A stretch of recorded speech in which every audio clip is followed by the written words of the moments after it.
നമുക്കൊരു പ്രാർത്ഥനയോട് തുടങ്ങാം. എല്ലാവരും ഒന്ന് എഴുന്നേറ്റിരിക്കാം.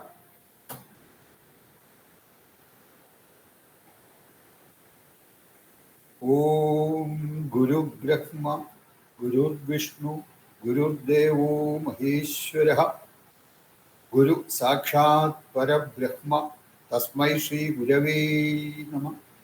ഓം ഭൃഗുർ അത്രി വസിഷ്ഠസ്യ വിശ്വകർമാ മയസ്തഥ നാരദോ നഗ്നജിച്ചൈവ വിശാലാക്ഷഃ പുരന്ദരഃ ബ്രഹ്മ കുമാരോ നന്ദിശഃ ശൗനകോ ഗർഗ ഏവ ച വാസുദേവോ അനിരുദ്ധശ്ച തഥാ ശുക്ര ബൃഹസ്പതി അഷ്ടാദശൈത വിഖ്യാത വസ്തുശാസ്ത്രോപദേശ.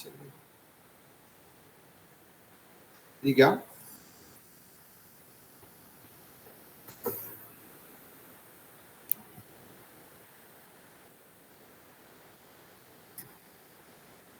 എല്ലാവർക്കും നമസ്കാരം.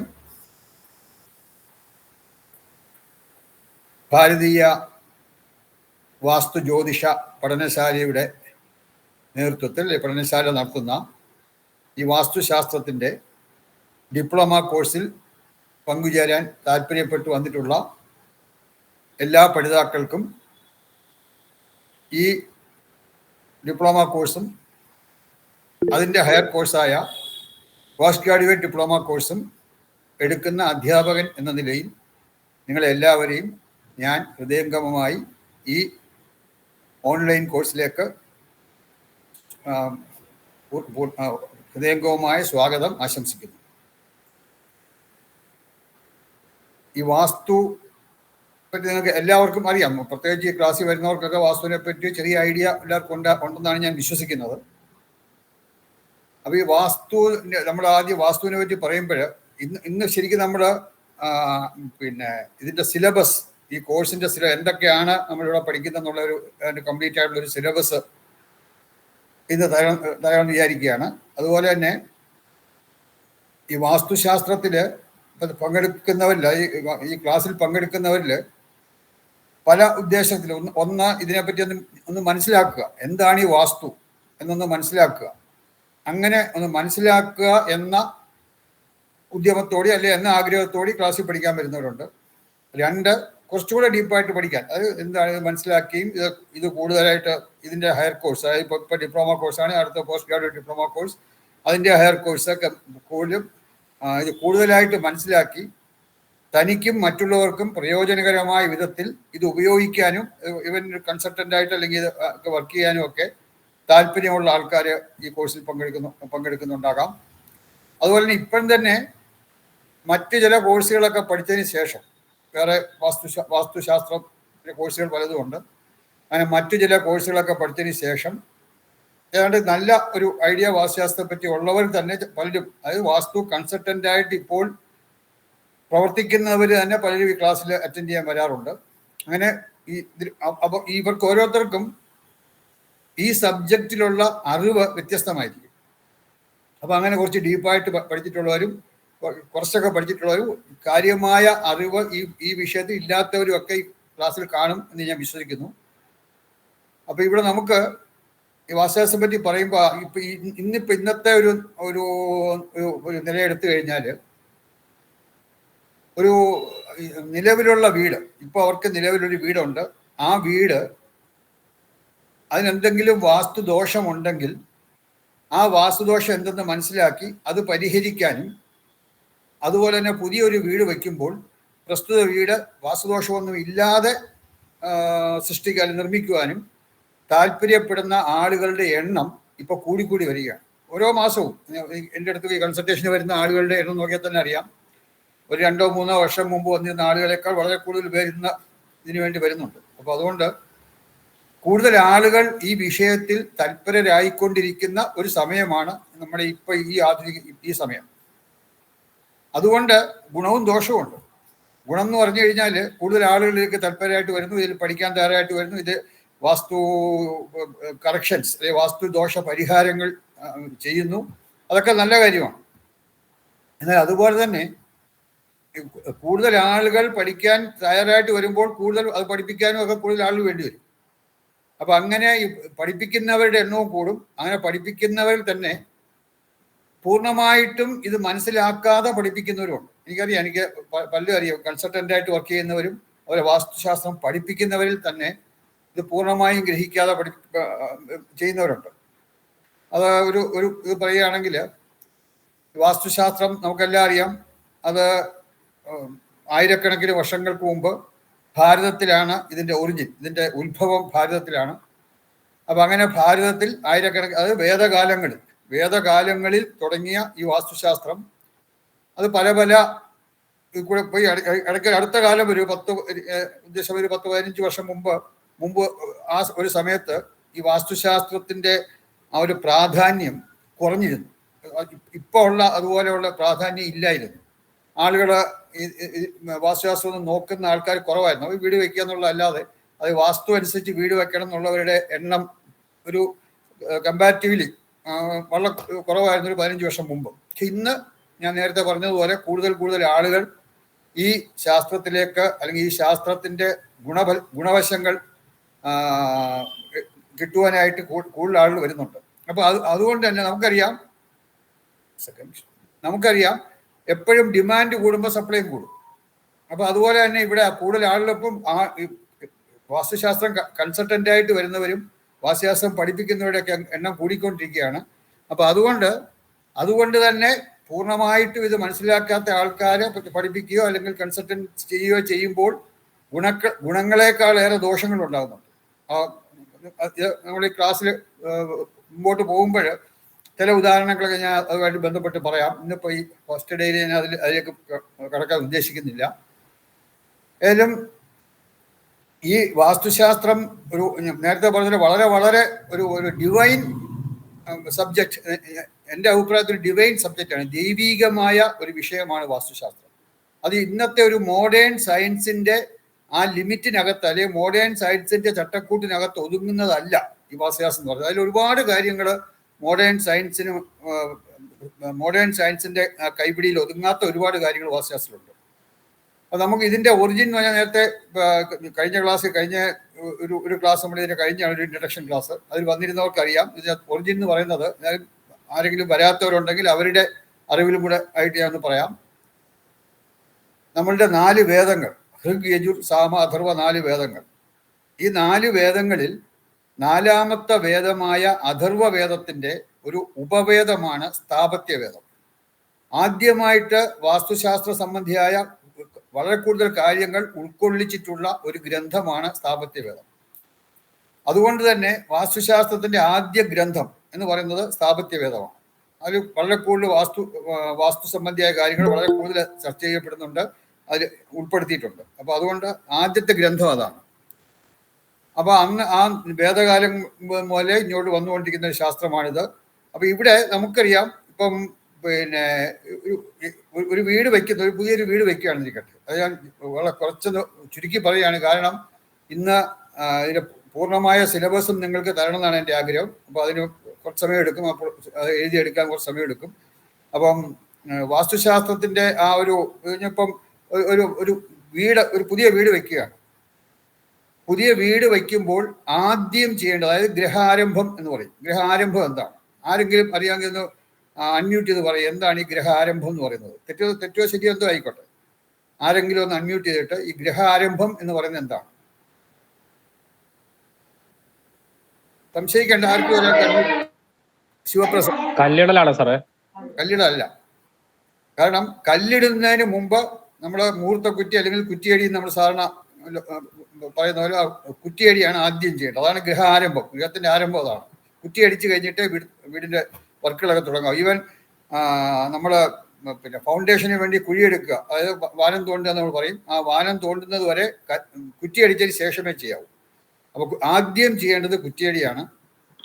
ആ അതായത് മുഹൂർത്തം നോക്കി ചെയ്യുന്ന 4 കാര്യങ്ങളാണ് ഇപ്പോൾ ഉള്ളത്. മുമ്പ് 5 കാര്യം ഉണ്ടായിരുന്നു, ഇപ്പം 4 കാര്യങ്ങളാണ്. അതായത് 1 കുറ്റിയടിക്കുക, 2 ശിലാസ്ഥാപനം കല്ലിടുക, 3 കട്ടിള വയ്ക്കുക, മെയിൻ ഡോർ, ആ പ്രധാന വാതിലിൻ്റെ കട്ടിള വയ്ക്കുന്നത് അതൊരു പ്രത്യേക ചടങ്ങായിട്ട് വെക്കണം. 4ാമത് ഗൃഹപ്രവേശനം, അല്ലെങ്കിൽ നമ്മുടെ പാലുകാഴ്ച എന്ന് പറയുന്നത്.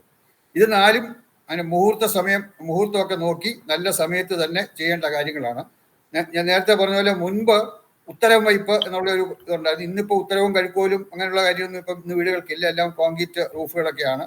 അപ്പൊ അതുകൊണ്ട് തന്നെ ആ ഉത്തരം വയ്പ് എന്നുള്ള ചടങ്ങും ഇല്ല. അപ്പൊ 4 കാര്യങ്ങൾ: 1 കുറ്റിയടി, 2 ശിലാസ്ഥാപനം, 3 കട്ടളവയ്പ്, 4 പിന്നെ പാലുകാഴ്ച അല്ലെങ്കിൽ ഗൃഹപ്രവേശനം. ഇത് 4 മുഹൂർത്തമൊക്കെ നമുക്ക് ചെയ്യണം. അപ്പൊ ഇതിൽ തന്നെ ഒരുപാട് ഉദാഹരണത്തിന് കുറ്റിയടി എടുക്കാം. സാധാരണ കുറ്റിയടിക്കാൻ ഉപയോഗിക്കുന്ന തടി ഏതാണ്? ആരെങ്കിലും പറയാം, ആരെങ്കിലും അൺമ്യൂട്ട് പറയാം. കുറ്റിയടിക്കാൻ പ്ലാവ്. ശരിക്കും അതല്ല, പ്ലാവല്ല. കാരണം വാസ്തുശാസ്ത്രി പ്രത്യേകം പറയുന്നുണ്ട് 3 തടികളാണ് കുറ്റിയടിക്കാൻ ഉപയോഗിക്കാമെന്ന് വാസ്തുശാസ്ത്രി പറയുന്നത്. നമുക്കറിയാം, ഇപ്പൊ ഒരു പ്ലാവാണ്, ഇപ്പൊ നല്ല മുറ്റിയ ഒരു പ്ലാവാണെങ്കിൽ നമ്മൾ ഈ കുറ്റിയടിക്കുന്ന മണ്ണടിയിലോട്ടാണ്. ഈ കുറ്റി എത്ര നാള് അവിടെ ആ കുറ്റി അടിക്കുന്ന സ്ഥാനത്ത് ഇരിക്കുന്നുവോ അത്രയും വീടിന് ഐശ്വര്യമാണെന്നാണ് വാസ്തുശാസ്ത്രി പറഞ്ഞത്. ആ കുറ്റി ഉള്ളിടത്തോളം കാലം വീടിന് ഐശ്വര്യമാണ്. അപ്പൊ കുറ്റി അടിക്കുന്ന ഞാൻ പറയാം. അപ്പം ഈ കുറ്റി മുളയൊന്നുമല്ല, കുറ്റി മുളയല്ല. അപ്പം ഈ കുറ്റി എത്ര നാൾ അവിടെ ഇരിക്കുവോ അത്രയും ആ വീടിന് ഐശ്വര്യം ഉണ്ടെന്നാണ് പറയുന്നത്. അപ്പൊ ആ കുറ്റി ഇപ്പൊ പ്ലാവിന് നല്ല മുറ്റിയ പ്ലാവിന്റെ ഇതാണെങ്കിൽ തന്നെയും സാധാരണ ഒരു മണ്ണിനടിയിലിരിക്കുകയാണ്. മണ്ണിനടിയിൽ ഇരിക്കുമ്പോൾ ഒരു 10 വർഷം മാക്സിമം, 8 to 10 years, 8 വർഷം മുതൽ 10 വർഷം വരെയൊക്കെ അത് അടിക്കില്ല. അതങ്ങ് 10 വർഷം ആകുമ്പോഴത്തേക്ക് അത് മുഴുവൻ ദ്രവിച്ചു പോകും ആ കുറ്റി. കുറെ കൂടെ കൂടുതൽ നാളിരിക്കും പുന്നമരം. പുന്നമരം ഒരു 12, ചിലപ്പോൾ ചില നല്ല മുറ്റിയതാണ് ഒരു 15 വർഷം വരെയൊക്കെ ഒരു പുന്നമരം മണ്ണിനടിയിൽ ഇരിക്കും. അത് കഴിഞ്ഞാൽ ദ്രവിച്ചു പോകും. പക്ഷെ നമ്മളൊരു വീട് വയ്ക്കുന്നത് 15 വർഷത്തേക്കോ 20 വർഷത്തേക്കോ ഒന്നും ഉദ്ദേശിച്ചല്ല. അപ്പൊ അതുകൊണ്ട് വാസ്തുശാസ്ത്രി പ്രത്യേകം പറയുന്നുണ്ട് 3 മരങ്ങളാണ്. 1 ചന്ദനം, കരിങ്ങാലി, ദേവദാരു. ഈ 3-ൽ ഏതെങ്കിലും ഒരു മരം വെച്ച് വേണം കുറ്റിയടിക്കാൻ. ഞാൻ കുറ്റിയടിക്കുന്നിടത്തല്ല ഞാൻ അതാണ് ഇതിൽ ഏതെങ്കിലും ഒരു മരം താണ് ഉപയോഗിക്കുന്നത്. അതിന് പ്രത്യേക അളവുകളൊക്കെ ഉണ്ട്, അതൊക്കെ പഠിക്കാം. ഇന്നിപ്പോൾ അതിലോട്ട് കിടക്കുന്നില്ല. ആ കുറ്റിയുടെ ഷേപ്പ് അല്ലെങ്കിൽ ആകൃതി എങ്ങനെ വേണം, അതിന്റെ അളവുകൾ എത്ര വേണം, ഇതെല്ലാം വാസ്തുശാസ്ത്രത്തിൽ അനുശാസിക്കുന്നുണ്ട്. അപ്പൊ അതനുസരിച്ച് വേണം കുറ്റി അടിക്കാൻ. കുറ്റി അടിക്കുന്നത് എവിടെയാണ്? പലരും ഇന്ന് കുറ്റി അടിക്കുന്നത് നമുക്കറിയാം. മിക്കവാറും എല്ലാവരും കുറ്റി അടിക്കുന്നതെന്ന് പറഞ്ഞാൽ നിങ്ങൾ വീടിന്റെ കന്നിമൂലയുടെ ഭാഗത്ത്. വീടിന്റെ കന്നിമൂലയുടെ ഭാഗത്ത് നമ്മൾ കുറ്റി അടിക്കുകയാണെങ്കിൽ ആ കുറ്റി അടിച്ച് കഴിഞ്ഞിട്ടാണ് വാനം വെട്ടേണ്ടത്. അതായത് ഫൗണ്ടേഷന് വേണ്ടി വാനം വെട്ടേണ്ടത് കുറ്റി അടിച്ച് കഴിഞ്ഞിട്ടാണ്. അങ്ങനെ വാനം വെട്ടി വരുമ്പോൾ കന്നിമൂലയിൽ ഇരിക്കുന്ന കുറ്റിയും അവിടെയും വാനം വെട്ടേണ്ടി വരും. അപ്പൊ അതിന് 3 വിധത്തിൽ ആൾക്കാർ ചെയ്യുന്നത് എൻ്റെ ശ്രദ്ധയിൽപ്പെട്ടിട്ടുണ്ട്. 1, ഈ കുഴിക്കുന്ന അനുസരിച്ച്, വാനം തോണ്ടാനായിട്ട് കുഴിക്കുന്ന അനുസരിച്ച് ഈ കുറ്റിയെ താത്ത് കൊടുക്കും. അങ്ങനെ ചെയ്യുന്നവരുണ്ട്. 2, ഈ കുറ്റിക്ക് ഒരു പ്രാധാന്യം ഇല്ലാത്ത ഒരിടത്തും കളയും. അങ്ങനെ ചെയ്ത ആൾക്കാർ എനിക്കറിയാം. കുഴിച്ചു വരുമ്പോഴത്തേക്ക് ആ കുറ്റി അവിടെ കാണും. ചിലപ്പോൾ മണ്ണിന്റെ കൂടെയോ അല്ലെങ്കിൽ അല്ലാതെ കുറ്റി എടുത്താൽ കളയും. കുറ്റി ഒരു പ്രാധാന്യം ആ കുറ്റി കൊടുക്കാത്ത കേസുകളുണ്ട്. ഇനി 3ാമത് വേറെ ചിലര് വളരെ ഭവ്യതയോടുകൂടി ഭക്തിയോടുകൂടി ഈ കുറ്റി എടുത്തിട്ട് പൂജാമുറിയോ മറ്റേതെങ്കിലും വളരെ ഒരു പുണ്യമായ സ്ഥലത്ത് കൊണ്ട് വെച്ച് അതിനെ പൂജിക്കുകയൊക്കെ ചെയ്തിട്ട് കുഴിച്ച് കഴിഞ്ഞതിന് ശേഷം വീണ്ടും ആ കുറ്റി കൊണ്ട് നടിക്കും. ഇതൊന്നും പാടില്ല എന്നാണ്. ഒരിക്കൽ കുറ്റി അടിച്ചു കഴിഞ്ഞാൽ പിന്നെ ആ കുറ്റി യാതൊരു വിധത്തിലും അതിനെ ഡിസ്റ്റർബ് ചെയ്യാൻ പാടില്ല. അടിച്ച് താഴ്ത്തുകയോ പൊക്കുകയോ ഒന്നും വരാൻ പാടില്ല. അതവിടെ അനങ്ങാതിരിക്കണം എന്നാണ്. അപ്പൊ ആദ്യം ഉള്ളത് കുറ്റിയുടെ തടി, 1 ചന്ദനം, കരിങ്ങാലി, ദേവദാരു, ഈ 3 മരങ്ങളിലായിരിക്കണം. ആ കുറ്റിയുടെ ഷേപ്പ്, അതിന് പ്രത്യേക ഷേപ്പുണ്ട്. അതിന് ബ്രഹ്മ വിഷ്ണു ശിവൻ അല്ലെങ്കിൽ ബ്രഹ്മ വിഷ്ണു മഹേശ്വര സങ്കല്പത്തിലാണ് ആ കുറ്റി വരുന്നത്. അതിന് 3 ഷേപ്പുമാണ്. ഏറ്റവും മുകളിൽ സ്ക്വയർ ഷേപ്പാണ്, സമചതുരം. അതിൻ്റെ അടിയിൽ 8 വട്ടം എന്ന് പറയും, 8 വശങ്ങളുണ്ട്.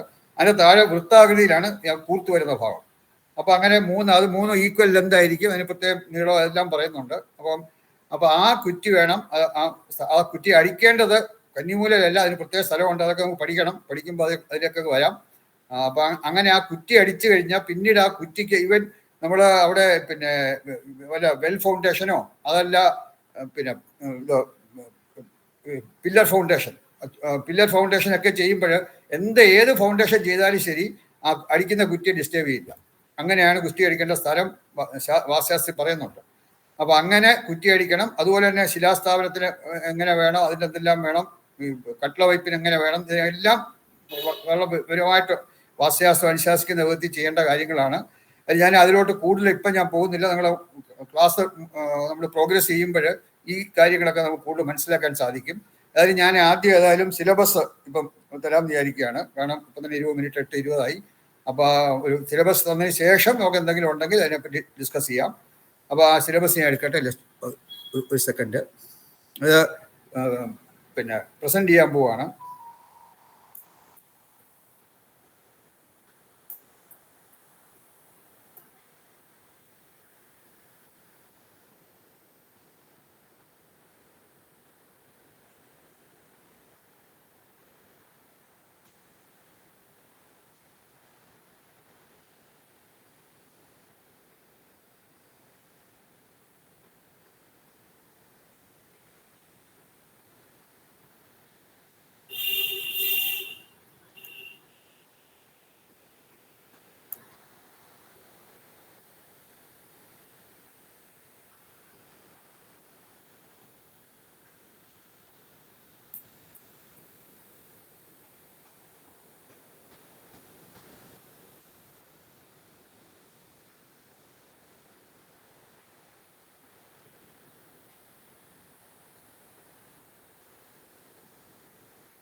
അപ്പോൾ സിലബസ് പറയാം. സിലബസ് നിങ്ങൾ എഴുതിയെടുക്കാം.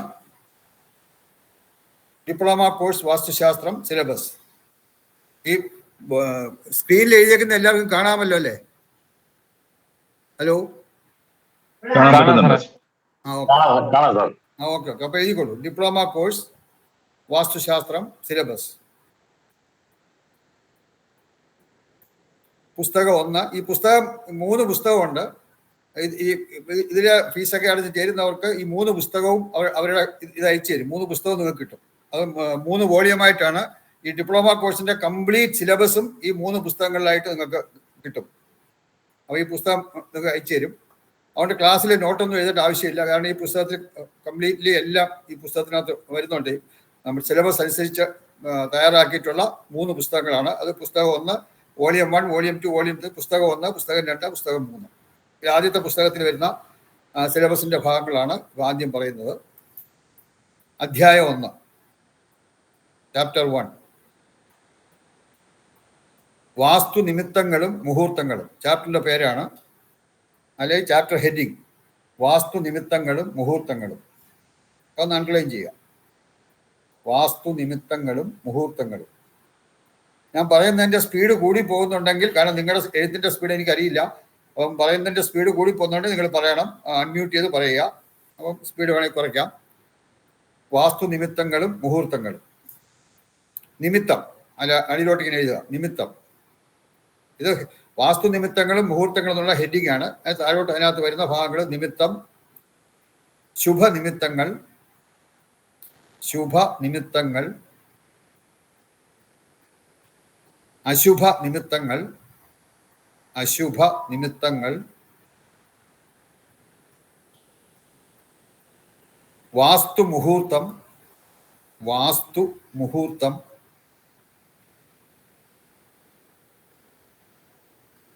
വാസ്തുപുരുഷൻ നിദ്ര വിടുന്ന സമയം, വാസ്തുപുരുഷൻ നിദ്ര വിടുന്ന സമയം,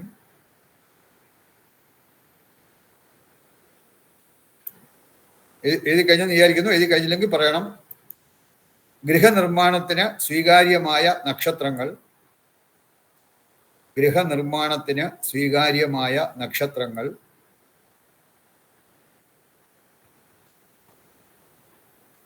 ഉത്തമ മാസങ്ങൾ, ഉത്തമ വാരങ്ങൾ,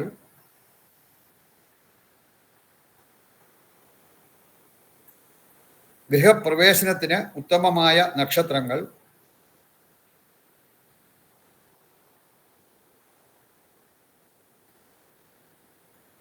ഉത്തമ മാസങ്ങൾ, ഉത്തമ വാരങ്ങൾ,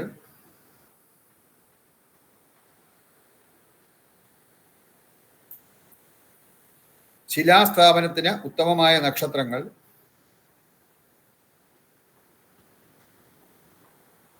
ശിലാസ്ഥാപനത്തിന് ഉത്തമമായ നക്ഷത്രങ്ങൾ,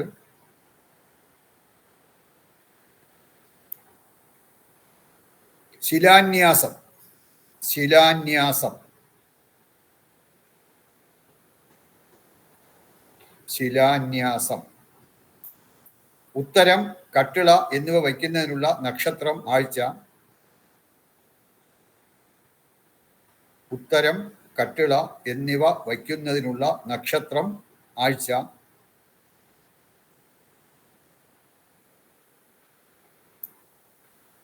കിണർ കുഴിക്കുന്നതിന്, അതിൻ്റെ സമയം, കിണർ കുഴിക്കുന്നതിന്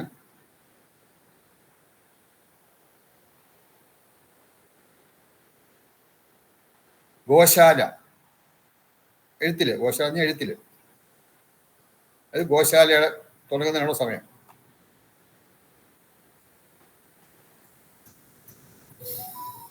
എഴുതി കാണുന്ന വിചാരിക്കുന്നു. ആരുടെ എഴുതിയിട്ടില്ലേ പറയണം. ഓക്കെ. അധ്യായം 2, ചാപ്റ്റർ 2, വസുധാലക്ഷണം. വസുധാലക്ഷണം എന്ന് പറഞ്ഞാൽ ഭൂമിയെ പറ്റിയുള്ളതാണ്. ആദ്യം നമ്മുടെ വീടിനെ പറ്റിയുള്ള കാര്യമല്ല, ഭൂമിയുമായിട്ട് ബന്ധപ്പെട്ട കാര്യങ്ങൾ മനസ്സിലാക്കിയിട്ടാണ് വീടിന്റെ കാര്യങ്ങൾ മനസ്സിലാക്കുന്നത്. അധ്യായം 2, വസുധാലക്ഷണം. ഉത്തമ ഭൂമി ലക്ഷണം. ഉത്തമ ഭൂമി ലക്ഷണം. അധമ ഭൂമി ലക്ഷണം. അധമ ഭൂമി ലക്ഷണം.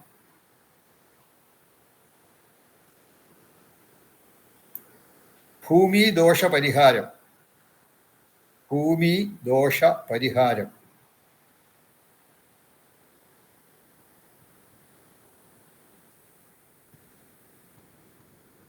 വീതി ലക്ഷണങ്ങളും ഫലങ്ങളും. വീതി ലക്ഷണങ്ങളും ഫലങ്ങളും.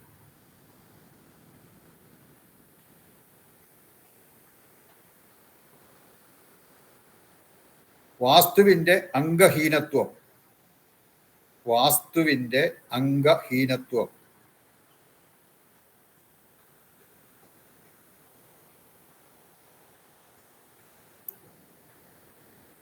ഭൂപരീക്ഷണം. ഭൂപരീക്ഷണം.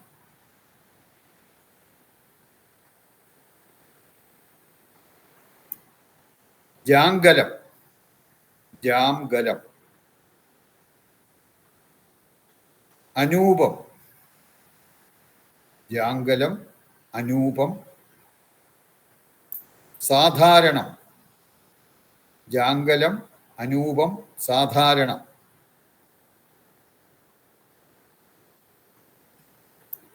ഗോമുഖി. ഗോമുഖി. ഇത്ര എഴുതി കാണുന്ന വിചാരിക്കുന്നു. അടുത്ത പേരിലോട്ട് പോവാണ്. ഓക്കെ. വ്യാഘ്രമുഖി. താഴെ ഗോമുഖിയുടെ താഴെ എഴുതിക്കൊള്ളുക. വ്യാഘ്രമുഖി.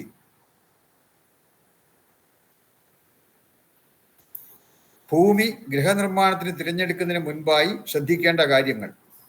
ഭൂമി ഗൃഹനിർമ്മാണത്തിന് തിരഞ്ഞെടുക്കുന്നതിന് മുൻപായി ശ്രദ്ധിക്കേണ്ട കാര്യങ്ങൾ.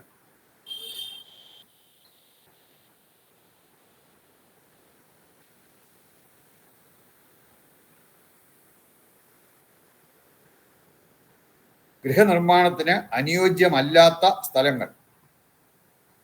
ഗൃഹനിർമ്മാണത്തിന് അനുയോജ്യമല്ലാത്ത സ്ഥലങ്ങൾ.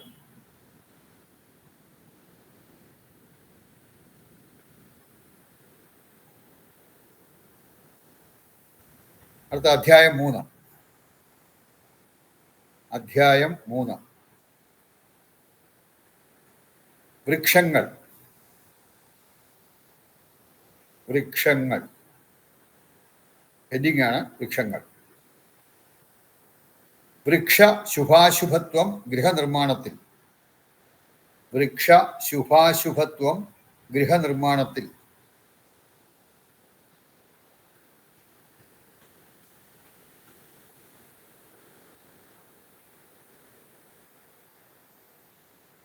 ഗൃഹനിർമ്മാണത്തിന് അനുയോജ്യമല്ലാത്ത വൃക്ഷങ്ങൾ. ഗൃഹനിർമ്മാണത്തിന് അനുയോജ്യമല്ലാത്ത വൃക്ഷങ്ങൾ.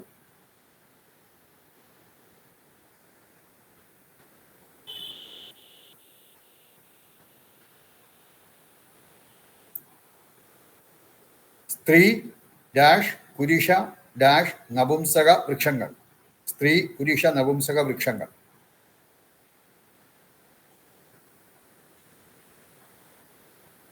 സ്ത്രീ പുരുഷ നപുംസക വൃക്ഷങ്ങൾ. ഇത് എഴുതി കാണുന്ന വിചാരിക്കുന്നു. എഴുതിയിട്ടില്ലെങ്കിൽ പറയണം. ഓക്കെ. അധ്യായം 4 ദേവതാ സങ്കല്പം. ഒന്ന് ശ്രദ്ധിക്കുക. അതായത് വാസ്തുശാസ്ത്രത്തില് അതിൻ്റെ ടെക്നിക്കൽ സൈഡ് അല്ലെങ്കിൽ സാങ്കേതികത്വം പോലെ പ്രധാനപ്പെട്ടതാണ് അതിൻ്റെ സ്പിരിച്വാലിറ്റി. ദേവതാ സങ്കല്പമൊക്കെ അതിൻ്റെ സ്പിരിച്വൽ സൈഡിൽ വരുന്നതാണ്. വാസ്തുപുരുഷൻ.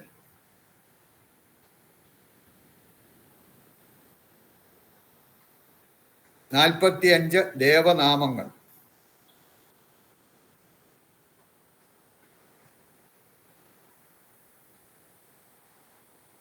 നിത്യവാസ്തു. നിത്യവാസ്തു. ചരവാസ്തു. നിത്യവാസ്തു, ചരവാസ്തു. സ്ഥിരവാസ്തു. സ്ഥിരവാസ്തു.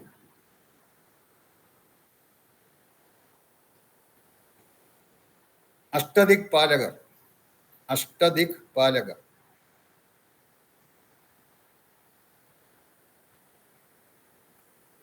പഞ്ചഭൂതങ്ങൾ. അഷ്ടദിക് പാലകർ, പഞ്ചഭൂതങ്ങൾ. എഴുതി കഴിഞ്ഞെന്ന് വിചാരിക്കുന്നു. ഓക്കെ. അധ്യായം 5 സ്ഥാനനിർണയം. സ്ഥാനനിർണയം. വീഥി കൽപ്പന. സ്ഥാനനിർണയം എന്നുള്ള ഹെഡിങ് ആണ്. അതിൻ്റെ അടിയിലോട്ട് വീഥി കൽപ്പന. മഹാക്ഷേത്രം. വീഥി കൽപ്പന. അത് കഴിഞ്ഞ് മഹാക്ഷേത്രം. ഖണ്ഡ നിർണയം. ഖണ്ഡ നിർണയം.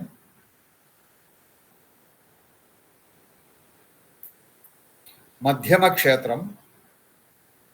മധ്യമക്ഷേത്രം. അല്പക്ഷേത്രം. അല്പക്ഷേത്രം.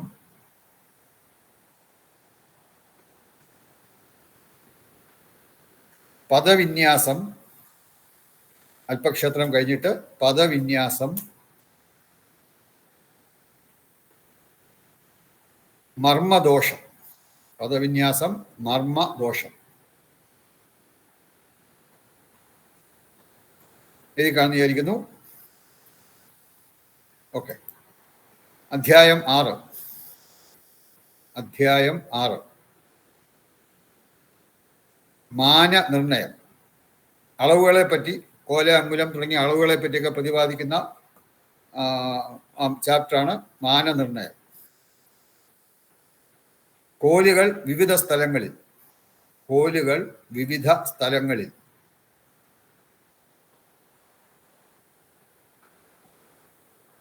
മനുഷ്യ ശരീരത്തെ അടിസ്ഥാനമാക്കിയുള്ള അളവുകൾ.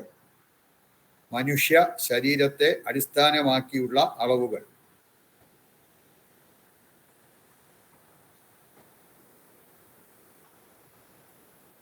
കോലിന്റെ അടിസ്ഥാനം. കോലിന്റെ അടിസ്ഥാനം.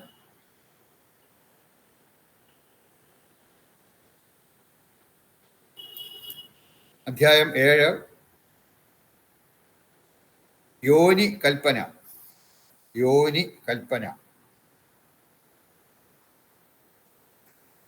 താഴോട്ട് എഴുതി കൊടുക്കുക. ചുറ്റളവ്.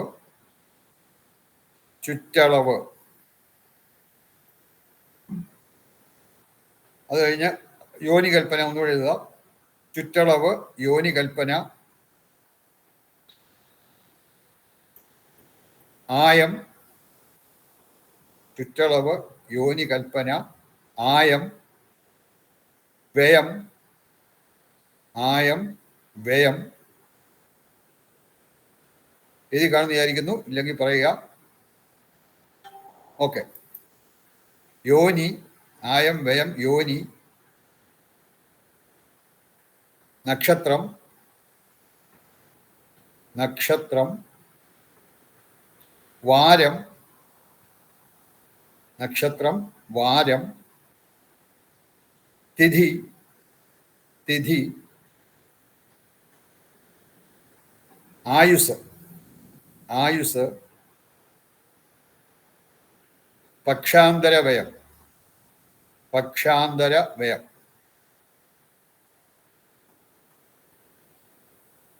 എഴുതി കാണുന്ന വിചാരിക്കുന്നു. ഇത്രയും അടുത്തോട്ട് പോവുകയാണ്. എഴുതിയില്ലെങ്കിൽ പറയുക. ഓക്കെ. അധ്യായം 8. അനുബന്ധം, അനുബന്ധം,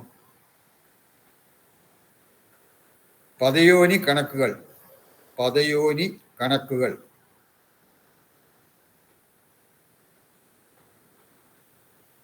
കൈക്കണക്ക് പട്ടിക, കൈക്കണക്ക് പട്ടിക,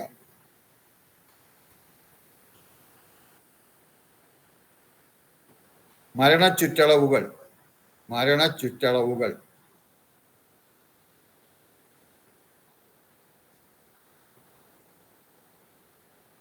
മുറികളുടെ അളവുകൾ പദയോനി കണക്കിൽ, മുറികളുടെ അളവുകൾ പദയോനി കണക്കിൽ,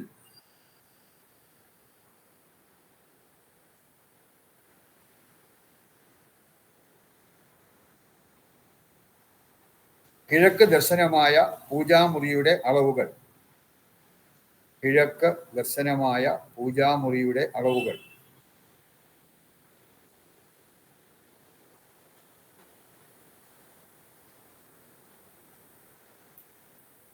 പടിഞ്ഞാറ് ദർശനമായ പൂജാമുറിയുടെ അളവുകൾ, പടിഞ്ഞാറ് ദർശനമായ പൂജാമുറിയുടെ അളവുകൾ,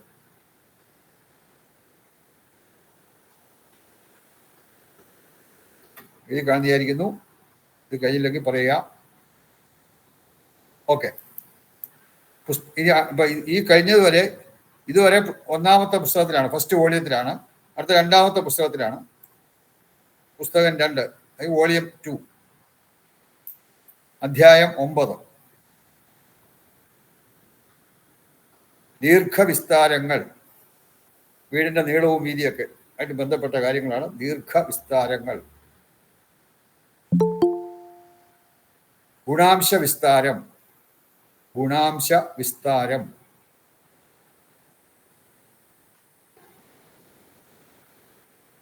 പദയോനി, പദയോനി,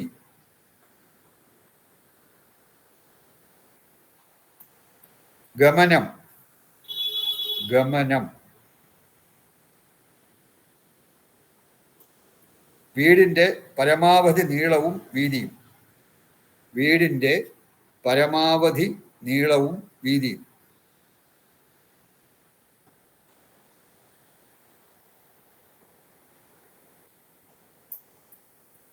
ഉത്തമ ഗ്രഹത്തിന്റെ അളവുകൾ, ഉത്തമ ഗ്രഹത്തിന്റെ അളവുകൾ,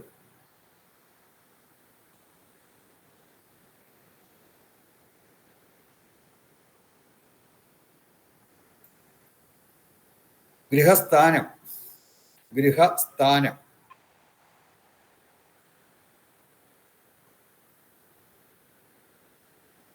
പാദമാനം, ഗൃഹസ്ഥാനത്തെ താഴെയായിട്ട് പാദമാനം. ഇത്ര എഴുതി കാണുന്ന വിചാരിക്കുന്നു. ഇതില്ലെങ്കിൽ പറയാം. ഓക്കെ. അധിഷ്ഠാനം, അധിഷ്ഠാനം പറഞ്ഞാൽ ബേസ്മെന്റ് ആണ്.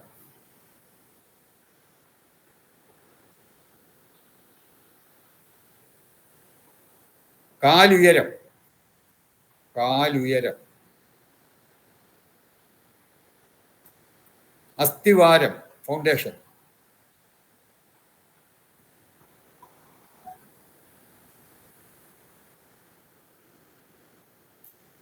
വാതിലുകൾ, ജനലുകൾ, വാതിലുകൾ, ജനലുകൾ,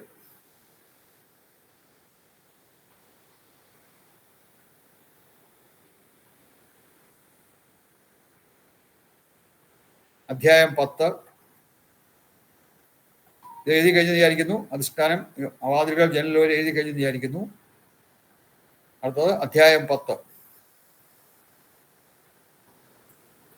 ശാലാ സംവിധാനം, ശാലാ സംവിധാനം, ഏകശാലകൾ, ഏകശാലകൾ. ദ്വിശാലകൾ, ഏകശാലകൾ, ദ്വിശാലകൾ. ത്രിശാലകൾ, ത്രിശാലകൾ. ചതുശാല, ചതുശാല 4 കെട്ട്. അതിനെപ്പറ്റി ചെറിയതായിട്ടേ ഉള്ളൂ. അഡ്വാൻസ് പോസ്റ്റ് ഗ്രാജുവേറ്റ് ഡിപ്ലോമ കോഴ്സിൽ ചതുശാല ഡിസൈൻ ചെയ്യാൻ പഠിക്കണം. ഇവിടെ ചതുശാലയെ പറ്റി ചെറിയൊരു ഡിസ്ക്രിപ്ഷൻ മാത്രമേ ഉള്ളൂ ബേസിക്കലി. അതായത് ഡിപ്ലോമ കോഴ്സിൽ, പോസ്റ്റ് ഗ്രാജുവേറ്റ് ഡിപ്ലോമയിൽ ചതുശാല കംപ്ലീറ്റ് ഡിസൈൻ ചെയ്യാൻ നമുക്ക് പഠിക്കണം. അധ്യായം 11. അധ്യായം 10 എഴുതുന്ന വിചാരിക്കുന്നു എല്ലാവരും. അധ്യായം 11. ശുഭ അശുഭ സ്ഥാനങ്ങൾ. ഹെഡിങ് ആണ് ശുഭ അശുഭ സ്ഥാനങ്ങൾ. വാസ്തുമണ്ഡലത്തിൽ വിവിധ കാര്യങ്ങൾക്ക്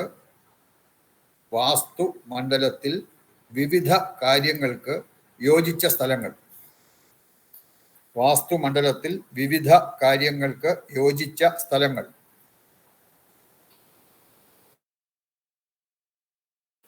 പൂജാമുറി, ഓരോന്നായിട്ട് പറയാണ്, താഴോട്ട് എഴുതിയാൽ മതി. പൂജാമുറി, കിടപ്പുമുറി, കിടപ്പുമുറി.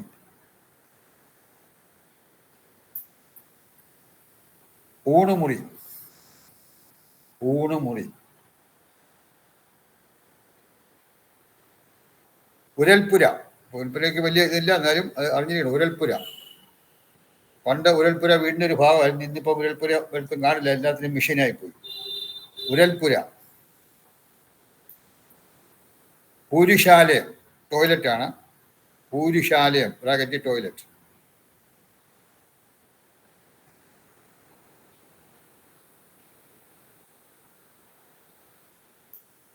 ഗോവണി, സ്റ്റെയർകേസ്. ഗോവണി, സ്റ്റെയർകേസ്.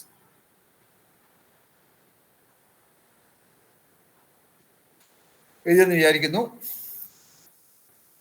ഗോശാല, എഴുത്തില്. കുളം, കുളം. പടിപ്പുര, പടിപ്പുര എന്ന് പറഞ്ഞാൽ ഗേറ്റാണ്. പടിപ്പുര. കിണറ്, കിണറ്. തുളസിത്തറ, തുളസിത്തറ.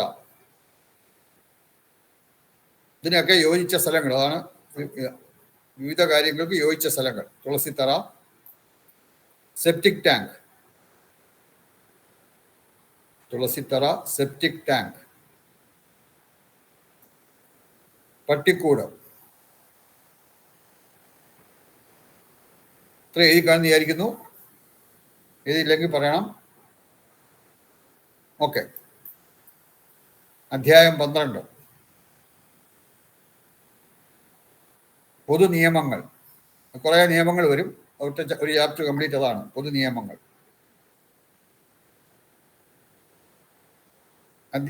അടുത്ത ഇത് പിന്നെ ഭാരതീയ വാസ്തുശാസ്ത്രം മാത്രമല്ല, നമുക്ക് ഫെങ്ഷുയിയും അതുപോലെ തന്നെ ഭാരതീയ വാസ്തുശാസ്ത്രവും ഫെങ്ഷുയിയും കൂടിയുള്ള ഒരു കോമ്പിനേഷനാണ് സംയോജിത വാസ്തുശാസ്ത്രം, അല്ലെങ്കിൽ ഇൻ്റഗ്രേറ്റഡ് വാസ്തു. അപ്പോൾ അതിൻ്റെ ഹെഡിങ് ആണ് ഫെങ്ഷുയിയും സംയോജിത വാസ്തുശാസ്ത്രവും.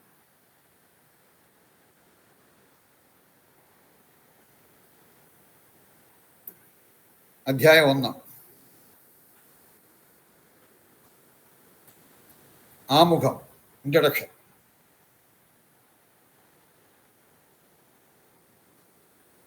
In comma yang, yin comma yang. അടുത്തത് yin comma yang simple, yin comma yang simple.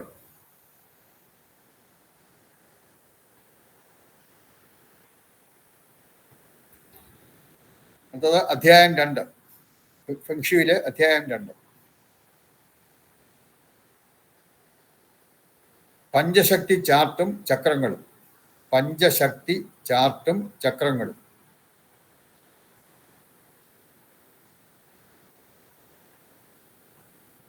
Chapter heading ആണ്, അണ്ടർലൈൻ ചെയ്യാം. സഹായിക ശക്തിചക്രം. സഹായിക ശക്തിചക്രം.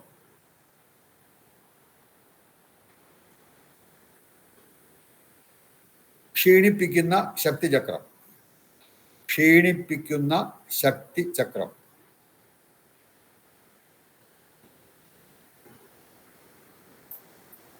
വിരുദ്ധ ശക്തിചക്രം. വിരുദ്ധ ശക്തിചക്രം.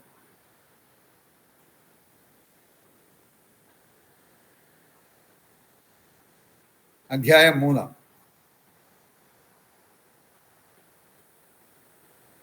ബാഗുവ. ബാഗുവ ഹെഡിങ് ആണ്. ബാഗുവ.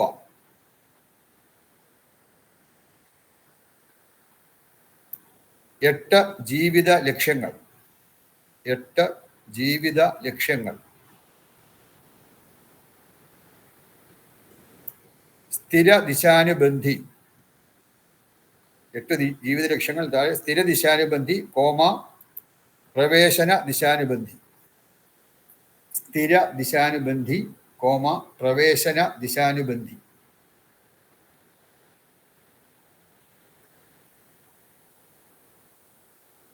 എഴുതെന്ന് വിചാരിക്കുന്നു. മാറ്റുകയാണ്. ഇത് ആരെങ്കിലും എഴുതിയില്ലെങ്കിൽ പറയുക. അൺമ്യൂട്ട് ചെയ്ത് പറയണം. ഓക്കെ.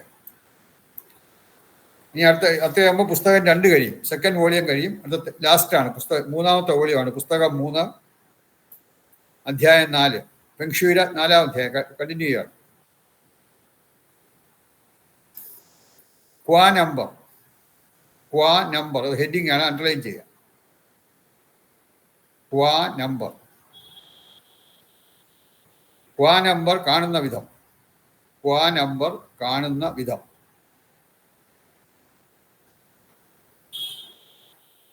പഞ്ചശക്തികളിൽ ഓരോ വിഭാഗത്തിലും പെടുന്ന ആളുകളുടെ സാമാന്യ ലക്ഷണങ്ങൾ. പഞ്ചശക്തികളിൽ ഓരോ വിഭാഗത്തിലും പെടുന്ന ആളുകളുടെ സാമാന്യ ലക്ഷണങ്ങൾ.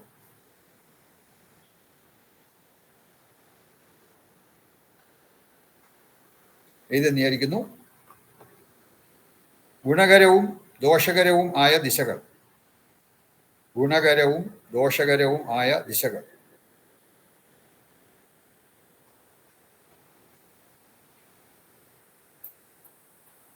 അധിക ഊർജ ഭാഗങ്ങളും ന്യൂന ഊർജ ഭാഗങ്ങളും.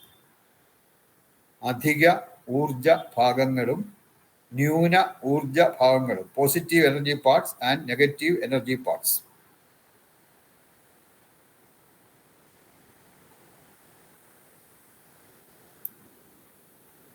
ലോ ഷൂ സമചതുരം. Lo Shu സമചതുരം.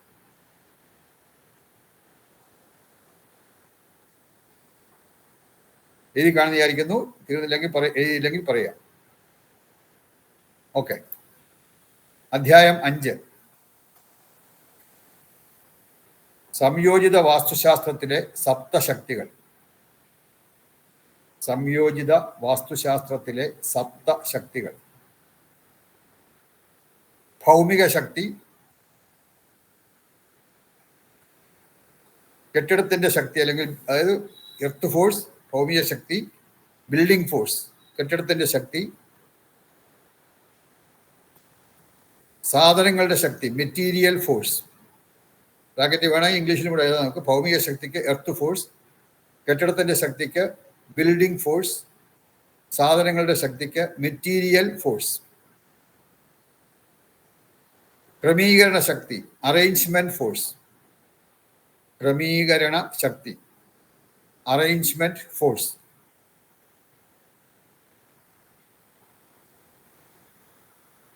അറേഞ്ച്മെന്റ് ശക്തി ഓരോ മുറിക്കും പ്രത്യേകം ഉണ്ട്. അത് ആ മുറി ക്രമീകരണ ശക്തിയുടെ സബ്ഹെഡിങ് ആയിട്ടാണ് ഈ താഴോട്ട് വരുന്നത്. അതാണ് കുറച്ച് മാറ്റി.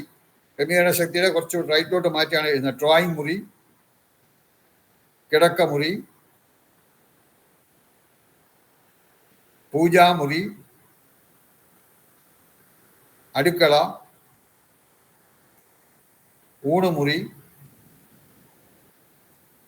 പഠനമുറി, ടോയ്ലറ്റ്, ഓഫീസ് മുറി,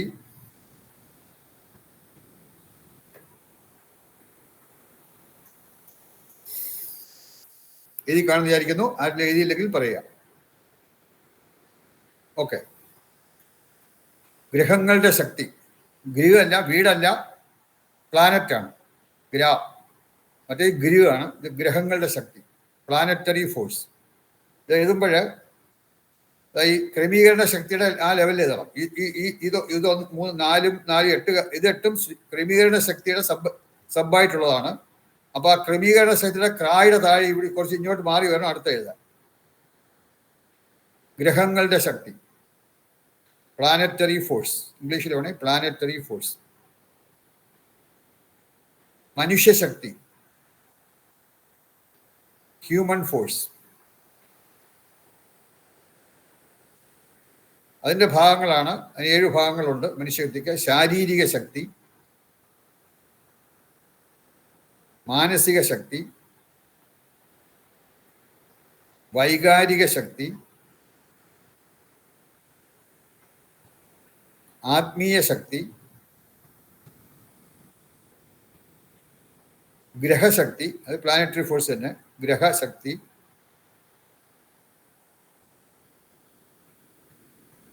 ഭൗമിക ശാരീരിക ശക്തി, ഭൗമിക ശാരീരിക ശക്തി, കർമ്മശക്തി. ഇത് മനുഷ്യശക്തിയുടെ 7 ഭാഗങ്ങളാണ്. കർമ്മശക്തി എഴുതി കാണുന്ന വിചാരിക്കുന്നു. കഴിഞ്ഞില്ലെങ്കിൽ പറയുക.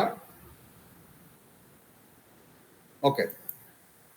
ബാഹ്യശക്തികൾ, ബാഹ്യശക്തികൾ,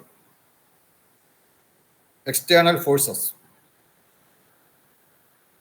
ദൃഷ്ടിദോഷം,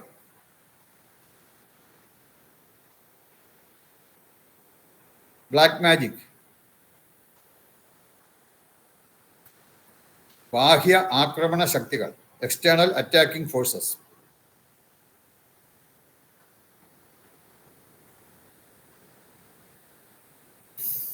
ഇതെന്ന് വിചാരിക്കുന്നു. അധ്യായം 6, സമൃദ്ധിക്കുള്ള 5 മാർഗങ്ങൾ. സമൃദ്ധികൾ ഒന്നാമത്തെ, രണ്ടാമത്തെ 5 മാർഗങ്ങളുണ്ട്. അത് ഇത് മാത്രം എഴുതിയാൽ മതി. സമൃദ്ധിക്കുള്ള 5 മാർഗങ്ങൾ ഹെഡിങ് മാത്രം എഴുതിയാൽ മതി. അടുത്ത അധ്യായം 7.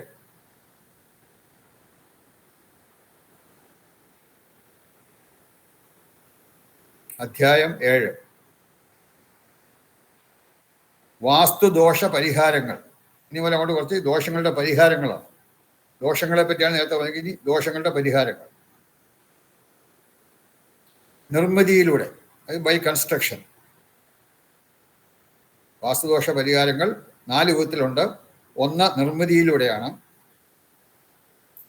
രണ്ടാമത് പിരമിഡ് ഉപയോഗിച്ചുള്ള പരിഹാരങ്ങൾ, പിരമിഡ് കറക്ഷൻസ്.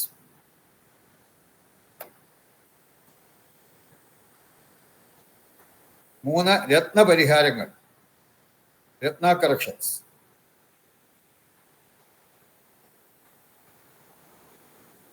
4 അനുകൂല ഊർജ ഉപകരണങ്ങൾ ഉപയോഗിച്ച്, പോസിറ്റീവ് എനർജി ടൂൾസ്,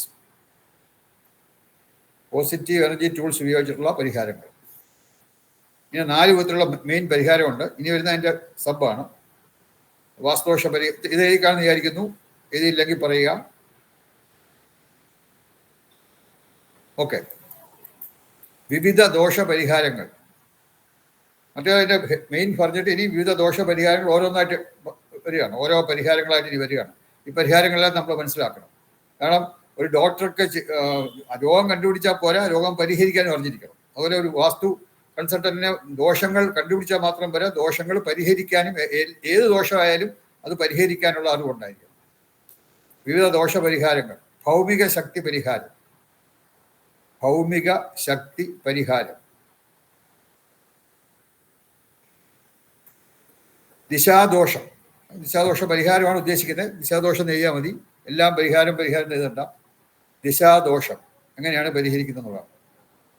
ദിശാദോഷം ഞാൻ കറക്റ്റ് ദിശയിലേക്കല്ലാതെ ചരിഞ്ഞു വരുന്ന വീടുകൾ, അതിന് ആ ദോഷം എങ്ങനെ പരിഹരിക്കാം. ദിശാദോഷം.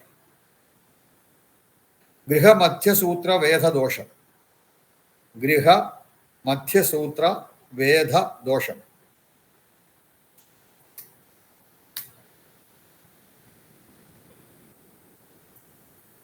ചുറ്റുദോഷം. ചുറ്റുദോഷം. ചുറ്റുദോഷ പരിഹാരങ്ങൾ. ചുറ്റുദോഷ പരിഹാരങ്ങൾ. നിർമ്മിതിയിലൂടെ, ബൈ കൺസ്ട്രക്ഷൻ. നിർമ്മിതിയിലൂടെ. സർക്കംഫറൻസ് കറക്ഷൻ പിരമിഡുകൾ ഉപയോഗിച്ച്. സർക്കംഫറൻസ് കറക്ഷൻ പിരമിഡുകൾ ഉപയോഗിച്ച്.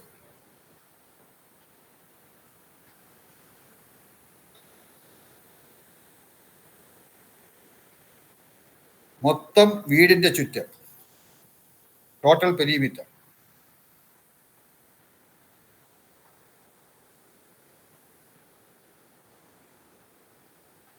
മുറികളുടെ ഉൾച്ചുറ്റ്, ഇന്നർ പെരിമീറ്റർ ഓഫ് റൂംസ്.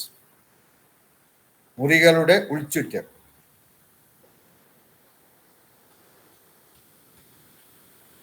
ഇതെന്ന് വിചാരിക്കുന്നു.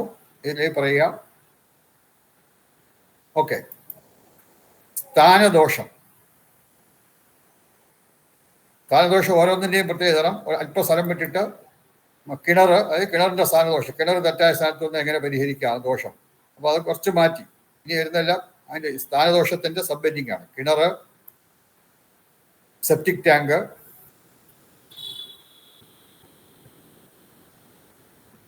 പൂജാമുറി,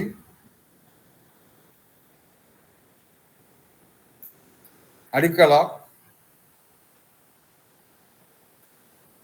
ടോയ്ലറ്റ്,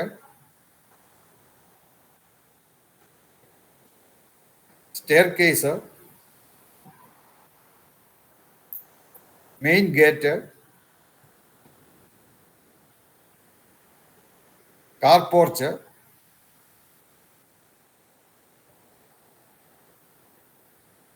ഓവർഹെഡ് വാട്ടർ ടാങ്ക്,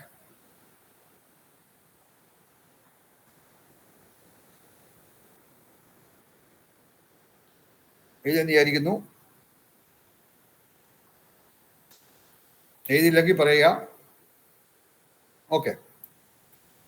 മറ്റ് വാസ്തുദോഷ പരിഹാരങ്ങൾ. മറ്റ് വാസ്തുദോഷ പരിഹാരങ്ങൾ. സ്വല്പം വിട്ടിട്ട് അപൂർണമായ മൂലകൾ. അപൂർണമായ മൂലകൾ, മിസ്സിംഗ് കോർണേഴ്സ്.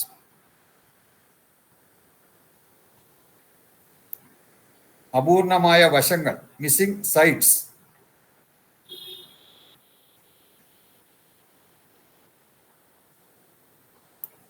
തള്ളി നിൽക്കുന്ന മൂലകൾ, പ്രൊജക്റ്റിംഗ് കോർണേഴ്സ്. പ്രൊജക്റ്റിംഗ് കോർണേഴ്സ്, തള്ളി നിൽക്കുന്ന മൂലകൾ.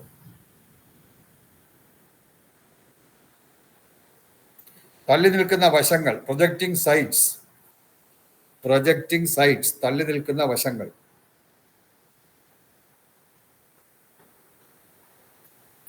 ഒരിടത്തിൽ വീടിന്റെ സ്ഥാനം, സ്ഥാനം മാറിപ്പോയാൽ സ്ഥാനദോഷത്തിനുള്ള കറക്ഷൻ. ഒരിടത്തിൽ വീടിന്റെ സ്ഥാനം, അത് പുരയിടത്തിൽ നിന്നാകാം, അല്ലെങ്കിൽ വാസ്തുമണ്ഡലത്തിൽ നിന്നുള്ള ആണ് വരാം. വീടിന്റെ ഉയരം അഗ്നിഭൂതത്തിൽ. വീടിന്റെ ഉയരം അഗ്നിഭൂതത്തിൽ.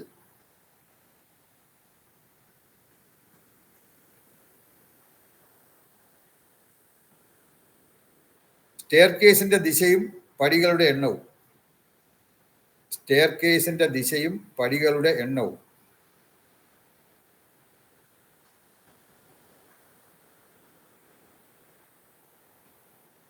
വീതിശൂല. വീതിശൂല.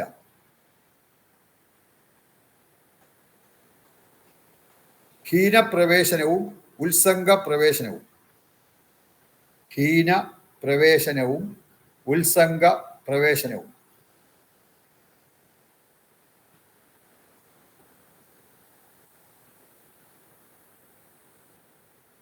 എഴുതിക്കാൻ വിചാരിക്കുന്നു. എഴുതിയിട്ടില്ലെങ്കിൽ പറയുക. Okay.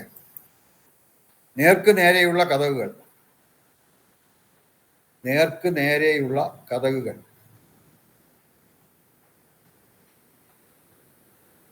Level correction. Level correction.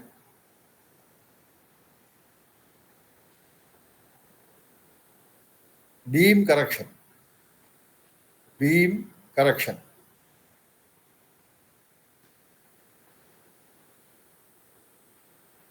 ഒരു പുരയിടത്തിൽ 2 വീടുകൾ. ഒരു പുരയിടത്തിൽ നിന്നോ അല്ലെങ്കിൽ ഒരു വാസ്തു മണ്ഡലത്തിൽ നിന്നോ ആകാം. ഒരു പുരയിടത്തിൽ 2 വീടുകൾ അല്ലെങ്കിൽ ഒരു വാസ്തു മണ്ഡലത്തിൽ 2 വീടുകൾ. കട്ടിലിന് അഭിമുഖമായി കണ്ണാടികൾ. കട്ടിലിന് അഭിമുഖമായി കണ്ണാടികൾ.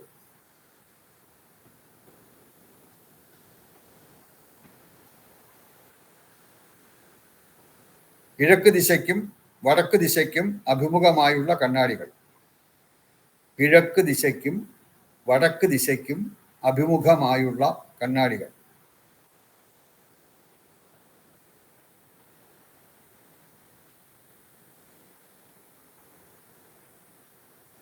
ബ്രഹ്മസ്ഥാനത്തുള്ള ഗോവണി. സ്റ്റെയർകേസ്. ഗോവണി സ്റ്റെയർകേസ്. ബ്രഹ്മസ്ഥാനത്തുള്ള ഗോവണി.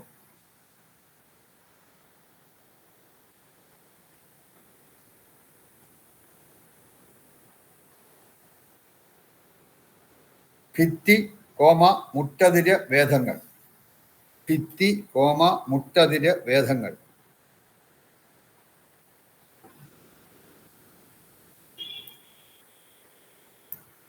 മോന്തായ വേദം. മോന്തായ വേദം. എഴുതി കഴിഞ്ഞെന്ന് വിചാരിക്കുന്നു. എഴുതി കഴിഞ്ഞില്ലെങ്കിൽ പറയുക. ഓക്കെ. ഒന്നുകൊണ്ടാതെ ക്ഷേത്രത്തിന് സമീപമുള്ള വീട്. മോന്തായ വേദം കഴിഞ്ഞിട്ടല്ല താഴെ ക്ഷേത്രത്തിന് സമീപമുള്ള വീട്.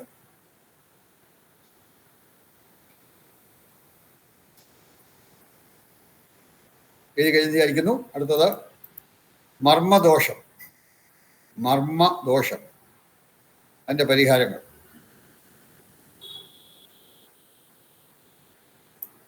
പിശാചവീഥി തടസ്സപ്പെടുക. പിശാചവീഥി തടസ്സപ്പെടുക.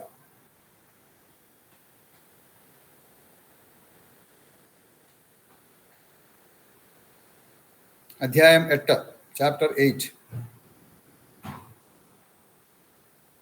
അനുകൂല ഊർജ ഉപകരണങ്ങൾ. Positive energy tools. Positive energy tools. ഈ ദോഷങ്ങൾ പരിഹരിക്കാനായിട്ട് പല പോസിറ്റീവ് എനർജി ടൂൾസ് ഒക്കെ ഉപയോഗിക്കുന്നുണ്ട്. ഇതാണ് ഈ ചാപ്റ്റർ വരുന്നത്. ഇത് ലാസ്റ്റ് ചാപ്റ്ററാണ്. അനുകൂല ഊർജ ഉപകരണങ്ങൾ.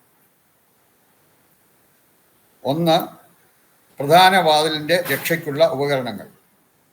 പ്രധാന വാതിലിൻ്റെ രക്ഷയ്ക്കുള്ള ഉപകരണങ്ങൾ.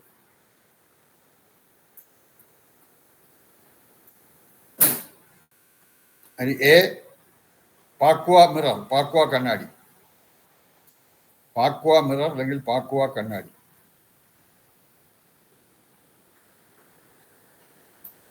B, energy balancer. Energy balancer.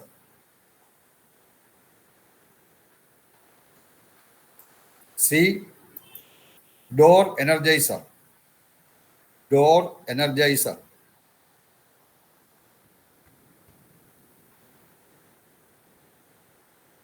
D, ത്രിശക്തി യന്ത്രം. ത്രിശക്തി യന്ത്രം.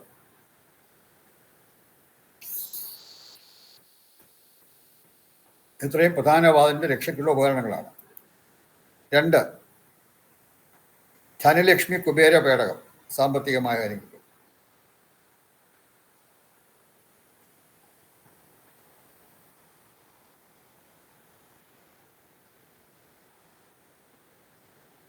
3, ത്രീ ലെഗ്ഡ് ഫ്രോഗ്. മുക്കാലൻ തവള. Three legged frog. മുക്കാലൻ തവള. ഇതൊക്കെ പോസിറ്റീവ് എനർജി ടൂൾസ് ആണ്. അതിൻ്റെ ഉപയോഗിക്കേണ്ട വിധമൊക്കെ ക്ലാസ്സിൽ പറയും. ഭാഗ്യം തരുന്ന ആമ. Lucky tortoise. ഭാഗ്യം തരുന്ന ആമ. Lucky tortoise.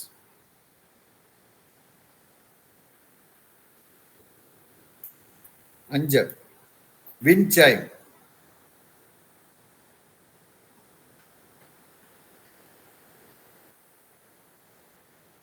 6 ഗേറ്റ് കറക്ഷൻ പിരമിഡുകൾ. Gate correction പിരമിഡുകൾ.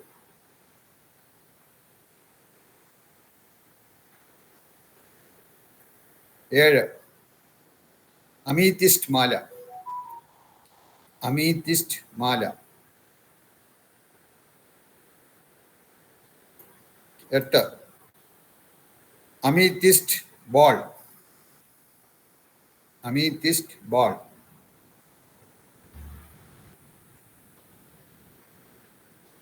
9 gem tree. Gem tree.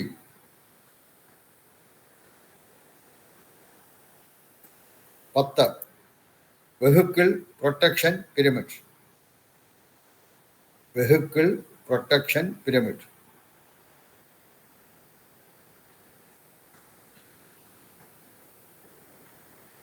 11 മുകളിലോട്ട് എഴുതിയിട്ടുണ്ട്. 11 വിദ്യാഭ്യാസ globe. Educational globe.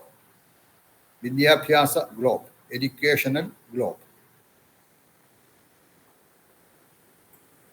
12 ceiling kit. Ceiling kit.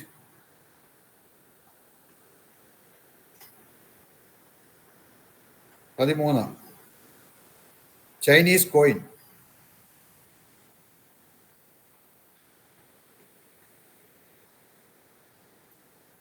14 പശുവും കുട്ടിയും. Cow and child. Cow and child.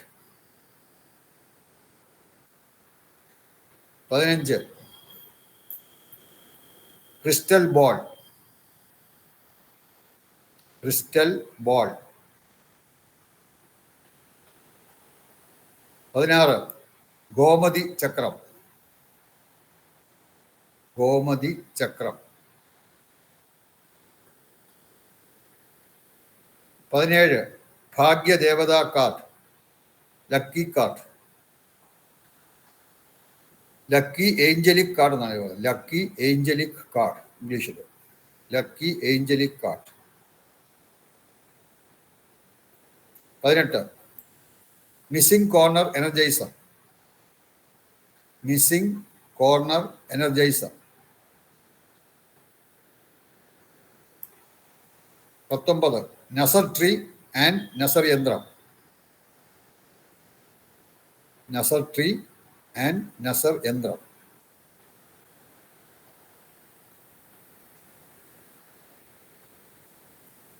20 bagua yin yang. Bagua yin Yang.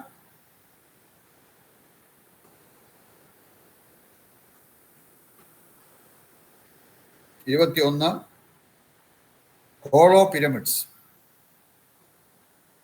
Hollow pyramids. 22 Shaligram chips. Shaligram chips.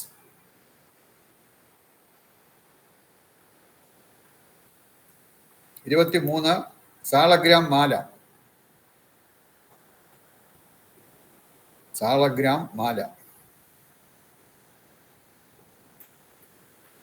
24 stair case energiser.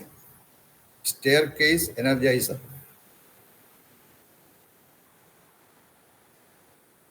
25 Swastik pyramid. Swastik pyramid.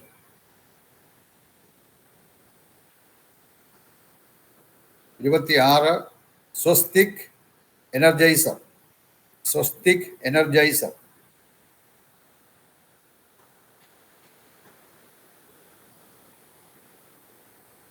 27 ജലനിധിയും കന്യാസ്തൂപവും. ജലനിധിയും കന്യാസ്തൂപവും. ഞാൻ last 28 vastu helix. Vastu helix. ഇതോടുകൂടി നമ്മുടെ syllabus complete ആയി. സിലബസിനെ പറ്റി ഇപ്പോൾ കൂടുതലായിട്ടും പറഞ്ഞാൽ എന്തെങ്കിലും സംശയം നിങ്ങൾക്കുണ്ടെങ്കിൽ ചോദിക്കാം. സിലബസുമായിട്ട് ബന്ധപ്പെട്ട് എന്തെങ്കിലും സംശയം ഉണ്ടെങ്കിൽ ചോദിക്കാം.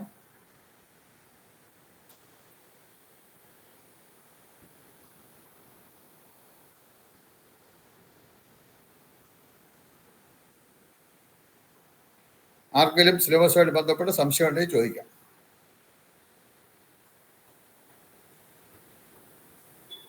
ഓക്കെ, ഇല്ല. അപ്പം നിങ്ങൾ അടുത്ത ക്ലാസ് മുതൽ സിലബസ് അനുസരിച്ചുള്ള ക്ലാസ് ശരിക്കും തുടങ്ങും. ഇന്നിപ്പോൾ സിലബസ് തന്നു, ആ സിലബസ് അനുസരിച്ചുള്ള ക്ലാസ് തുടങ്ങും. അപ്പോൾ അതിന് എനിക്ക് 1-2 കാര്യങ്ങൾ പറയാനുള്ളത്. ഒന്ന്, നമ്മളൊക്കെ പല കാര്യങ്ങൾ ചെയ്യുന്നവരാണ്. ഇത് മാത്രമല്ല, ഒരുപാട് കാര്യങ്ങൾ വേറെയും പല കാര്യങ്ങളും നമുക്കെല്ലാം ചെയ്യാനുണ്ട്. അപ്പോൾ അതുകൊണ്ട് തന്നെ ഈ ക്ലാസ്സിൽ വരുന്നത് ഒന്നാമത് ഇത് പിന്നെ ഓൺലൈൻ ആണല്ലോ എന്നൊക്കെ പക്ഷെ നമുക്ക് മനസ്സിലാക്കണം എന്നുള്ള ആഗ്രഹം, ഈ സബ്ജക്റ്റ് മനസ്സിലാക്കണം എന്നുള്ളൊരു ദൃഢനിശ്ചയം, ഒരു കമ്മിറ്റ്മെന്റ് ഉണ്ടായിരിക്കുക. അതുണ്ടായിരിക്കുമ്പോൾ എല്ലാ ക്ലാസ് നിവർത്തി ഉണ്ടെങ്കിൽ എല്ലാ ക്ലാസ്സും അറ്റൻഡ് ചെയ്യണം. ചിലപ്പോൾ വളരെ അപൂർവമായിട്ട് ചിലപ്പോൾ നമുക്ക് ഒഴിച്ചുകൂടാൻ പാടില്ലാത്ത ചില കാര്യങ്ങൾ കാരണം ക്ലാസ്സിൽ വരാൻ പറ്റാതെ വന്നേക്കാം. പക്ഷെ നിവർത്തി ഉണ്ടെങ്കിൽ ക്ലാസ് അറ്റൻഡ് ചെയ്യണം.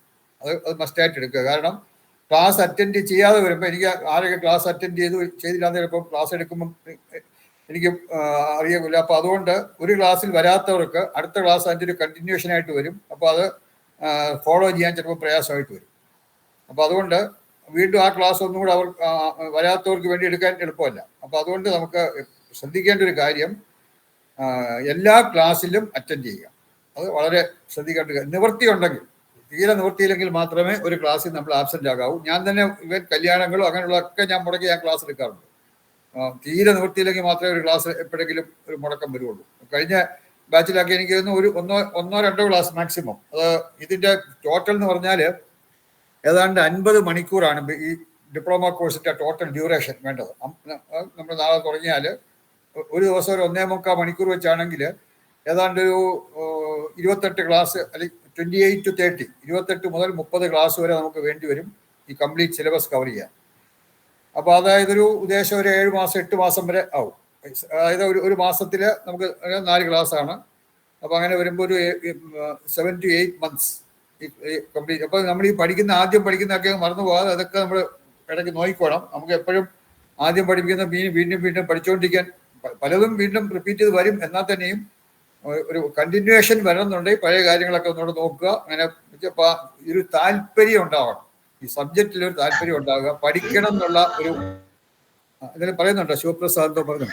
സാറേ നമുക്ക് നോട്ട്സ് ക്ലാസ്സിൽ തരുമോ സാറേ? എങ്ങനെയാണ്? അല്ല, അതിന്റെ പറഞ്ഞ ടെക്സ്റ്റ് ബുക്കിലെല്ലാം ഉണ്ട്. എന്തെങ്കിലും ടെക്സ്റ്റ് ബുക്കിൽ ഇല്ലാത്ത കാര്യങ്ങൾ പറയുകയാണെങ്കിൽ ഞാൻ നോട്ട് ചെയ്യാൻ പറയും. കാരണം ടെക്സ്റ്റ് ബുക്ക് നിങ്ങളുടെ സിലബസിന് അനുസരിച്ചുള്ള ഫുൾ കാര്യങ്ങളും ടെക്സ്റ്റ് ബുക്കിലുണ്ട്. ഈ അവസാനം പറഞ്ഞ പോസിറ്റീവ് എനർജി ടൂൾസ് മാത്രം ചെറിയ വ്യത്യാസം വരും. കാരണം പോസിറ്റീവ് എനർജി ടൂൾസ് പലതും, പഴയ ടൂൾസ് പലതും ഇല്ലാതായിക്കൊണ്ടിരിക്കുന്നുണ്ട്, പുതിയ ടൂൾസ് വരുന്നുണ്ട്. അപ്പോൾ അത് നമുക്കൊരു അതുമായിട്ട് ശരിക്കും വരണമെങ്കിൽ അത് വളരെ ഒരു പുതിയ കാര്യങ്ങൾ മനസ്സിലാക്കിക്കൊണ്ടിരുന്നാലേ ഈ പോസിറ്റീവ് ടൂൾസ് വരുള്ളൂ. അപ്പോൾ അതുകൊണ്ട് ആ പോസിറ്റീവ് ടൂൾസിൽ ഇപ്പോൾ ഈ പിന്നെ പുസ്തകത്തിൽ ഇല്ലാത്ത ചിലതൊക്കെ നമ്മൾ ക്ലാസ്സിൽ പറയും. അതുപോലെ പുസ്തകത്തിൽ ഉള്ള ചിലതൊക്കെ പറയുകയില്ല. കാരണം അത് ചിലതൊക്കെ നേരത്തെ ഉണ്ടായിരുന്ന ചിലതൊക്കെ ഇപ്പം ഇല്ലാതായിട്ടുണ്ട്, പുതിയത് വന്നിട്ടുണ്ട്. അപ്പോൾ അതനുസരിച്ച് അത് നമ്മൾ എപ്പോഴും അപ്ഗ്രേഡ് ചെയ്തുകൊണ്ടേ ഇരിക്കണം. അപ്പോൾ അത് നല്ല ടൂൾസ് മാത്രം നോക്കി നമ്മൾ സെലക്ട് ചെയ്ത് എടുക്കേണ്ടി വരും. അപ്പോൾ അതിനൊക്കെ എങ്ങനെ വേണമെന്നുള്ളതൊക്കെ നമ്മൾ ക്ലാസ്സിൽ മനസ്സിലാക്കും. അപ്പം പിന്നെ അതുകൊണ്ട് ക്ലാസ്സിലെ നോട്ട് പ്രത്യേകം എഴുതിയെടുക്കേണ്ട ആവശ്യമില്ല. പുസ്തകം ഇസ് ആൾ ഇൻക്ലൂസീവ് ആണ്. നിങ്ങളുടെ കംപ്ലീറ്റ് സിലബസ് വരുന്ന ഇത് പുസ്തകത്തിൽ വരുന്നുണ്ട്. ആ 3 പുസ്തകം നിങ്ങൾ ഈ കോഴ്സിന്റെ ഭാഗമായിട്ട് നിങ്ങൾക്ക് അയച്ചു തരും. നിങ്ങളുടെ അഡ്രസ്സൊക്കെ കൊടുത്തു കഴിഞ്ഞാൽ അതൊക്കെ നമ്മുടെ ഇതിൻ്റെ പിന്നെ ഭാരതീയ വാസ്തു ജ്യോതിഷ പഠനശാലയുടെ ഡയറക്ടർ ഒരു TP ലാലുണ്ട്. അദ്ദേഹമാണ് ഈ ക്വസ്റ്റ്യൻ പേപ്പർ പുസ്തകം അയച്ചു തരുന്നതൊക്കെ. അതൊക്കെ പഠിപ്പിക്കുന്ന കാര്യമാണ് എനിക്കുള്ളത്. മറ്റേ ഓഫീസ് കാര്യങ്ങളും ഇതൊക്കെ എത്തിച്ചേരുന്ന കാര്യങ്ങളും ഒക്കെ ശ്രീ ലാലാണ് ചെയ്യുന്നത്. അപ്പോൾ ആ പുസ്തകങ്ങൾ നിങ്ങൾക്ക് എല്ലാവർക്കും അയച്ചു തരും. ഈ കോഴ്സിൽ ചേർന്ന് ഫീസ് അടയ്ക്കുന്നവർക്കെല്ലാം പുസ്തകം അയച്ചു തരും. പിന്നെ അതുപോലെ തന്നെ നമുക്ക് പിന്നെ ഞാൻ നേരത്തെ പറഞ്ഞ പോലെ ഏതാണ്ട് ഒരു ഉദ്ദേശം 50 മണിക്കൂർ ഈ കോഴ്സിന്റെ ഡ്യൂറേഷൻ, ടോട്ടൽ ഡ്യൂറേഷൻ എന്ന് പറയുന്നത്. അല്പസ്വല്പം അങ്ങോട്ടോ ഇങ്ങോട്ടോ മാറിന്ന് വരാം. നേതാക്കളും കൂടുതൽ ഡൗട്ട്സ്. ഓരോ ക്ലാസ്സിലും നിങ്ങൾക്ക് ക്ലാസ് എടുക്കുന്ന സമയത്ത് എന്തെങ്കിലും സംശയം ഉണ്ടെങ്കിൽ അപ്പോൾ അത് പ്രത്യേകം അറിഞ്ഞിരിക്കണം. കാരണം മ്യൂട്ട് ചെയ്യാനും അൺമ്യൂട്ട് ചെയ്യാനും അറിഞ്ഞിരിക്കണം. ഇപ്പം ചെറുപ്പക്കാർക്കെല്ലാം എന്നേക്കാൾ നല്ലത് അറിയാം. പക്ഷേ പ്രായമുള്ളവർക്കൊക്കെ അത് അറിഞ്ഞുകൂടാന്നുണ്ടെങ്കിൽ അത് മനസ്സിലാക്കണം. അത് ലാപ്ടോപ്പ് ഉപയോഗിച്ചാണ് നിങ്ങൾ കാണുന്നതെങ്കിൽ അത്, അല്ലെങ്കിൽ മൊബൈൽ ഉപയോഗിച്ചാണെങ്കിൽ അത് എങ്ങനെയാണ് ഒരു ലിങ്ക് തന്നാൽ അതിലേക്ക് കയറുന്നത് എങ്ങനെയാണ്, ക്ലാസ്സിലേക്ക് കയറുന്നത് എങ്ങനെയാണ്, അതുപോലെ തന്നെ മ്യൂട്ട് ചെയ്യുക അൺമ്യൂട്ട് ചെയ്യുക, ഈ കാര്യങ്ങളൊക്കെ മനസ്സിലാക്കിയിരിക്കണം. അപ്പം അത് പ്രത്യേകം പഠിക്കുക. അതുപോലെ തന്നെ നമുക്ക് ഞാൻ കഴിഞ്ഞ ക്ലാസ്സിൽ അത് പറഞ്ഞാണ്, കഴിഞ്ഞ ഒരു ഇൻട്രഡക്ടറി ക്ലാസ്സിൽ പറഞ്ഞാണ്, അതില്ലാത്തവരുണ്ടെന്നുള്ള വിചാരത്തെ പറയുകയാണ്. അതായത് ഒരു കമ്മിറ്റ്മെന്റ് വേണം, പഠിക്കണം എന്നുള്ള ഒരു കമ്മിറ്റ്മെന്റ് വേണം. അതുപോലെ തന്നെ ഒരു ഗവേഷണ ത്വര, അതായത് ഒരു റിസർച്ച് ഒരു റിസർച്ച് മെന്റാലിറ്റിയോട് വേണം ഈ ക്ലാസ്സിനെ അഭിമുഖീകരിക്കാൻ. അതായത് നമ്മൾ ഈ വാസ്തുശാസ്ത്രം എന്ന് പറഞ്ഞു കഴിഞ്ഞാൽ വീടുകളെ സംബന്ധിച്ച്, അതായത് താമസ സ്ഥലങ്ങളുമായി ബന്ധപ്പെട്ട ശാസ്ത്രമാണ്. താമസ സ്ഥലങ്ങളുമായിട്ട് ബന്ധപ്പെട്ട ശാസ്ത്രം നമ്മളെല്ലാം താമസിക്കുന്ന വീടുകളിലാണ്. അത് വാടക വീടാകാം, സ്വന്തമായിട്ടുള്ള വീടാകാം, എങ്ങനെയായാലും വീടുകളിലാണ് നമ്മളൊക്കെ താമസിക്കുന്നത്. അപ്പോൾ ആ വീടുകളുമായി ബന്ധപ്പെട്ട ശാസ്ത്രമാണ് വാസ്തുശാസ്ത്രം. അപ്പോൾ അതായത് നമ്മളുടെ ദൈനംദിന ജീവിതവുമായി വളരെയധികം ബന്ധപ്പെട്ട് കിടക്കുന്ന ഒരു ശാസ്ത്രമാണ് വാസ്തുശാസ്ത്രം. അപ്പോൾ അതുകൊണ്ട് തന്നെ നമ്മൾ ഓരോ ദിവസവും നമ്മൾ ക്ലാസ്സൊക്കെ എടുക്കുമ്പോൾ അല്ലെങ്കിൽ പഠിച്ചുകൊണ്ടിരിക്കുമ്പോൾ ചില കാര്യങ്ങളൊക്കെ ഗുണകരവും ചില കാര്യങ്ങളൊക്കെ വാസ്തുദോഷങ്ങളും അതുപോലെ വാസ്തു ഗുണങ്ങളും ഒക്കെ ക്ലാസ്സിൽ പറയും. അപ്പം അങ്ങനെ പറയുമ്പോൾ ഏതെങ്കിലും ഒരു ചെറിയ ഉദാഹരണത്തിന് ഏതെങ്കിലും ഒരു വാസ്തുദോഷത്തെ പറ്റി ക്ലാസ്സിൽ പറഞ്ഞുകൊണ്ടിരിക്കട്ടെ. ആ വാസ്തുദോഷം നിങ്ങളുടെ വീട്ടിലോ അല്ലെങ്കിൽ നിങ്ങൾക്ക് അറിയാവുന്ന സുഹൃത്തുക്കളുടെയോ ബന്ധുക്കളുടെയോ വീട്ടിലോ ഒക്കെ നിങ്ങൾ പോയിട്ടുള്ള വീട്ടിലൊക്കെ ഉണ്ടെന്നുണ്ടെങ്കിൽ ഉടനെ നിങ്ങൾക്ക് അത് ഇന്ന വീട്ടിലുണ്ട്, ഈ പറഞ്ഞ ദോഷമുണ്ട്. അപ്പൊ നമ്മൾ അവിടെ ആ ദോഷമുള്ളവർക്ക് എന്താണ് ഫലം, അങ്ങനെ ഒരു ദോഷം വന്നാൽ അതിന്റെ ഫലം എന്താണ്, ഒരു ദോഷം വന്നാൽ ആ ദോഷഫലം എന്താണ്, അത് ക്ലാസ്സിൽ നമ്മൾ ഓരോ മിക്കവാറും ദോഷങ്ങൾക്കെല്ലാം അതിന്റെ എക്സ്പ്ലെയിൻ ചെയ്യും, ഓരോന്നിന്റെയും ഫലങ്ങൾ പറയും. അപ്പൊ അങ്ങനെ പറയുമ്പോൾ നിങ്ങൾക്ക് നിങ്ങളുടെ വീട്ടിലോ അല്ലെങ്കിൽ നിങ്ങൾക്ക് പരിചയമുള്ളതോ അല്ലെങ്കിൽ ബന്ധുവിന്റെ ഒക്കെ വീട്ടിൽ ആ ദോഷമുണ്ടെങ്കിൽ ഈ പറയുന്ന ഫലം അവരനുഭവിക്കുന്നുണ്ടോ, അല്ലെങ്കിൽ അവർക്കത് ഈ ഫലം അവർക്ക് വരുന്നുണ്ടോ, ഇത് അതാണ് ഒരു ഗവേഷണം, ഒരു റിസർച്ച് മൈൻഡ്. അപ്പൊ അങ്ങനെ നമ്മൾ നോക്കുമ്പോൾ ഈ സബ്ജക്റ്റ് കൂടുതൽ നമുക്ക് ഇൻട്രസ്റ്റിംഗ് ആവുകയും ചെയ്യും. അതുപോലെ കൂടുതൽ നമുക്ക് മനസ്സിൽ ഉൾക്കൊള്ളാനും പറ്റും, മനസ്സിലാക്കാനും പറ്റും. അപ്പൊ ആ ഒരു റിസർച്ച് മെന്റാലിറ്റിയോടുകൂടി ഈ ഒരു സബ്ജക്റ്റിനെ നിങ്ങൾ ഫേസ് ചെയ്യണം. അല്ലാതെ നമ്മൾ സാധാരണ ഈ മലയാളം ഇംഗ്ലീഷ് കണക്ക് അല്ലെങ്കിൽ ചരിത്രമൊക്കെ പഠിക്കുന്ന പോലെ ആ ഒരു ഇത് പഠിച്ചാൽ പോലെ കുറച്ചുകൂടെ ഇതായിട്ട് എടുക്കുക. കാരണം ഒരു പ്രത്യേകിച്ച് പ്രൊഫഷനായിട്ടുള്ള ഒരു കാര്യമാണ്. ഒരു പ്രൊഫഷണൽ ഔട്ട്ലുക്കോടുകൂടി ഈ ക്ലാസ്സിനെ നിങ്ങൾ ഫേസ് ചെയ്യണം. തീർച്ചയായിട്ടും ക്ലാസ് ശരിക്കും അറ്റൻഡ് ചെയ്യുന്നവർക്ക്, അല്ലാത്തവരുടെയും ഞാൻ പറയുന്നില്ല, ശരിക്കും ക്ലാസ് അറ്റൻഡ് ചെയ്യുന്നവർക്കും മനസ്സിലാക്കാനൊരു ശ്രമം നടത്തുന്നവർക്കും വളരെയധികം ഉണ്ടാവും. ഈ ഡിപ്ലോമ കോഴ്സും പോസ്റ്റ് ഗ്രാജുവേറ്റ് ഡിപ്ലോമ കോഴ്സും കഴിഞ്ഞാൽ നിങ്ങൾക്ക് ശരിക്കും ഒരു വീട് കൺസൾട്ടൻ്റായിട്ട്, വാസ്തു കൺസൾട്ടൻ്റായിട്ട് പ്രവർത്തിക്കാൻ ആവശ്യമായ എല്ലാ ബാക്ക്ഗ്രൗണ്ടും വളരെ, അതായത് ആധികാരികമായിട്ട് അല്ലെങ്കിൽ എവിടെയും തല ഉയർത്തി പിടിച്ചു നിന്നുകൊണ്ട് പ്രവർത്തിക്കാനുള്ള ആ ഒരു ബേസിസ് ഇവിടെ കൊടുക്കുന്നുണ്ട്. എൻ്റെ ഒരുപാട് സ്റ്റുഡൻസ് ഇപ്പം പലതും ക്ലാസ്സുകൾ എടുക്കുന്നുണ്ട്, കേരളത്തിനകത്തും കേരളത്തിന് വെളിയിലും ഒക്കെ. ഞാൻ വെളിയിലും കുറച്ച് പഠിപ്പിക്കാൻ പോയിട്ടുണ്ട്. അപ്പോൾ അങ്ങനെ കേരളത്തിനകത്ത് ഞാനിവിടെ ഞാൻ ക്ലാസ് എടുത്തുകൊണ്ടിരിക്കുന്ന ഇവിടെ ഇത് കൂടാതെ സംസ്കൃത കോളേജിൽ, ട്രിവാൻഡ്രം ഗവൺമെന്റ് സാൻസ്ക്രിറ്റ് കോളേജിൽ കണ്ടിന്യൂയിങ് എഡ്യൂക്കേഷൻ സെന്ററിൽ വാസ്തുശാസ്ത്രത്തിന്റെ ബേസിക് കോഴ്സും, അവിടെ ഈ diploma course post graduate diploma course അല്ല, basic course and advance course ആണ് പറയുന്നത്. ആ ബേസിക് കോഴ്സും അഡ്വാൻസ് കോഴ്സും രണ്ടും ഞാനാണ് അവിടെ പഠിപ്പിക്കുന്നത്. ഇതുവരെ വേറെയും ചില ഇൻസ്റ്റിറ്റ്യൂഷൻസിലൊക്കെ ഞാൻ ക്ലാസ് എടുക്കുന്നുണ്ട്, വാസ്തുവിൻ്റെ മാത്രം. ഞാൻ വാസ്തു മാത്രമേ എടുക്കുന്നുള്ളൂ. അപ്പോൾ ആ ഒരു എക്സ്പീരിയൻസ് വെച്ചുകൊണ്ട് ഏതാണ്ട് ഇപ്പോൾ മോർ ദാൻ 25 ഇയേഴ്സ് ആയിട്ട് ഞാൻ ഈ ഫീൽഡിലുണ്ട്. അപ്പം ആ ഒരു എക്സ്പീരിയൻസ് എല്ലാം വെച്ചുകൊണ്ട് എന്ത് സംശയം ഉണ്ടെങ്കിലും നിങ്ങൾക്ക് ചോദിക്കാം. ചോദിക്കുന്നത് ക്ലാസ് എടുത്തുകൊണ്ടിരിക്കുമ്പോൾ നിങ്ങൾക്ക് സംശയം വന്നാൽ അപ്പം തന്നെ നിങ്ങൾക്ക് അൺമ്യൂട്ട് ചെയ്ത് ചോദിക്കാം. കാരണം മ്യൂട്ട് ചെയ്യാനും അൺമ്യൂട്ട് ചെയ്യാനും അറിഞ്ഞിരിക്കണം, ഞാൻ പറഞ്ഞു. അൺമ്യൂട്ട് ചെയ്ത് ചോദിക്കാം. അല്ലെങ്കിൽ ഓരോ ദിവസവും ക്ലാസ് തീരുമ്പോൾ ലാസ്റ്റ് ഒരു 5 to 10 മിനിറ്റ്സ് സംശയങ്ങൾക്ക് വേണ്ടിയാണ്. അപ്പോൾ നമ്മൾ 8 മുതൽ 10:45 വരെയാണ് ഈ ക്ലാസ്, അല്ല 9:45 വരെയാണ് ഈ ക്ലാസ്. 8 to 9:45. അത് 9:45 1:45 തീർത്ത് പിന്നെ ഉള്ള സമയം ഒരു 5 മിനിറ്റോ 10 മിനിറ്റോ സംശയങ്ങൾ ചോദിക്കാൻ വേണ്ടിയാണ്. അപ്പോൾ നിങ്ങൾ ആ സംശയങ്ങളുമായിട്ട് വരിക, സംശയങ്ങൾ ചോദിക്കുക, ആ സംശയങ്ങൾ നമ്മുടെ ക്ലാസ്സിൽ അത് ക്ലിയർ ചെയ്യും. അന്ന് പഠിപ്പിച്ച കാര്യങ്ങളെ പറ്റി സംശയമാകാം, അല്ലെങ്കിൽ ജനറൽ ആയിട്ടുള്ള സംശയങ്ങളും ആകാം, വാസ്തുവുമായിട്ട് ബന്ധപ്പെട്ടതായിരിക്കണം എന്നേ ഉള്ളൂ. അപ്പോൾ അത് ഒരു നല്ല രീതിയിൽ ക്ലാസ് മുന്നോട്ട് കൊണ്ടുപോകാൻ ഏറ്റവും പ്രധാനമായിട്ട് വേണ്ടത് എന്നേക്കാൾ കൂടുതൽ നിങ്ങളുടെ സഹകരണമാണ്. ക്ലാസ്സിലെല്ലാം അറ്റൻഡ് ചെയ്യുക, ക്ലാസ് മനസ്സിലാക്കാൻ നോക്കുക. പിന്നെ കുറച്ച് കണക്ക് ഇതിനകത്തുണ്ട്. ചില ആളുകൾക്ക് കണക്കെന്ന് കേട്ടാൽ പേടിയാണ്, പക്ഷെ ഇതിനകത്ത് അങ്ങനത്തെ വലിയ കണക്കുകളൊന്നുമില്ല. കുറച്ച് കണക്ക് വരും, കാരണം അത് ഒഴിച്ചുവിടാൻ പാടില്ലാത്തതാണ്, അത് അറിഞ്ഞിരിക്കണം. ഇപ്പം വാസ്തുവിനെ പറ്റി ഒരു ചെറിയ ഐഡിയ വേണമെന്നുണ്ടെങ്കിൽ കണക്ക് പഠിക്കണമെന്നൊന്നുമില്ല. പക്ഷേ നിങ്ങൾക്കൊരു കൺസൾട്ടൻ്റ് ആയിട്ട് വർക്ക് ചെയ്യണം, മറ്റുള്ളവരുടെ വീട് വയ്ക്കുന്നതിനും അല്ലെങ്കിൽ എക്സിസ്റ്റിംഗ് വീട് നോക്കുന്നതിനും അങ്ങനെയൊക്കെയുള്ള ഒരു കൺസൾട്ടൻ്റ് ആയിട്ട് നമുക്ക് വർക്ക് ചെയ്യാൻ ആഗ്രഹം ഉണ്ടെങ്കിൽ, അല്ലെങ്കിൽ ഇപ്പം തന്നെ കൺസൾട്ടൻ്റ് ആണോ അല്ലെങ്കിൽ ഈ കണക്കുകൾ 100% അറിഞ്ഞിരിക്കണം. അതിന് മസ്റ്റാണ്, അത് അറിഞ്ഞാൽ. കാരണം എല്ലാം ചെയ്യാൻ കണക്ക് വേണം, കണക്കില്ലാതെ ചെയ്യാൻ നോക്കില്ല. പിന്നെ വെറുതെ ഒന്ന് അറിഞ്ഞിരിക്കണം. അങ്ങനെയുള്ളൊരു ഇൻട്രസ്റ്റ് കൊണ്ട് മാത്രം വരുന്നവർക്ക് ഞാൻ കമ്പൽ ചെയ്യുന്നത്. പക്ഷെ അതും അറിഞ്ഞിരിക്കുന്നത് നല്ലതാണ്. കണക്ക് അത്ര വലിയ അത്ര സീരിയസ് ആയിട്ടുള്ള അല്ലെങ്കിൽ വളരെ ആഴത്തിലുള്ള കണക്കൊന്നുമില്ല, സിമ്പിളായിട്ടുള്ള കണക്കുകളേ ഉള്ളൂ. അപ്പം ഇതൊക്കെയാണ് നമ്മുടെ ക്ലാസ്സിനെ പറ്റിയുള്ള വിവരങ്ങൾ. ഇനി നമുക്ക് നിങ്ങൾക്ക് എന്തെങ്കിലും സംശയം ഉണ്ടെങ്കിൽ ചോദിക്കുക. ആദ്യത്തെ ക്ലാസ്സിൽ ഒരുപാട് ഇപ്പൊ തന്നെ 9:22 എന്തെങ്കിലും സംശയം ഉണ്ടെങ്കിൽ ചോദിക്കുക. ക്ലാസ്സിനെ പറ്റിയോ ഇതിന്റെ എങ്ങനെ എടുക്കുന്ന കാര്യങ്ങളെ പറ്റിയോ എന്തെങ്കിലും, ഈ വിഷയത്തെ പറ്റി എന്തെങ്കിലും സംശയം ഉണ്ടെങ്കിൽ ചോദിക്കാം. ജനറലായിട്ട് വാസ്തുവിനെ പറ്റി എന്തെങ്കിലും സംശയം ഉണ്ടെങ്കിൽ അതും ചോദിക്കാം. ക്ലാസ്സിൽ പറഞ്ഞാൽ തന്നെ വേണമെന്നില്ല, ഇനി ജനറൽ ഡൗട്ട് ചോദിക്കാം. ആർക്കൊന്നുമില്ല? എക്സാം ഒക്കെ ലാസ്റ്റ് മറ്റേ സാധാരണ ഇതുപോലെ തന്നെ സർട്ടിഫിക്കേഷൻ ഒക്കെ ഉണ്ടല്ലോ? എക്സാമിനേഷൻ ഉണ്ട്. എക്സാമിനേഷൻ ഓൺലൈൻ എക്സാം ആയിരിക്കും. എക്സാമിനേഷൻ ഓൺലൈൻ ആയിരിക്കും. അത് എക്സാം നടത്തിയിട്ട് അതിൻ്റെ അത് 3 വിധത്തിലുണ്ട്.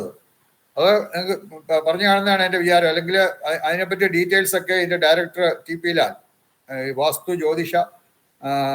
ഭാരതീയ വാസ്തു ജ്യോതിഷ പഠനശാലയുടെ ഡയറക്ടറാണ് TP ലാൽ. അദ്ദേഹത്തിന് ചോദിച്ചു കഴിഞ്ഞാൽ അതിൻ്റെ കാര്യം, അതായത് 3 തരത്തിലുള്ള എക്സാമിനേഷൻ ഉണ്ട്. ഒന്ന്, നമ്മൾ ഈ ഭാരതീയ വാസ്തു ജ്യോതിഷ പഠനശാല നടത്തുന്ന ഒരു എക്സാമിനേഷൻ ഉണ്ട്.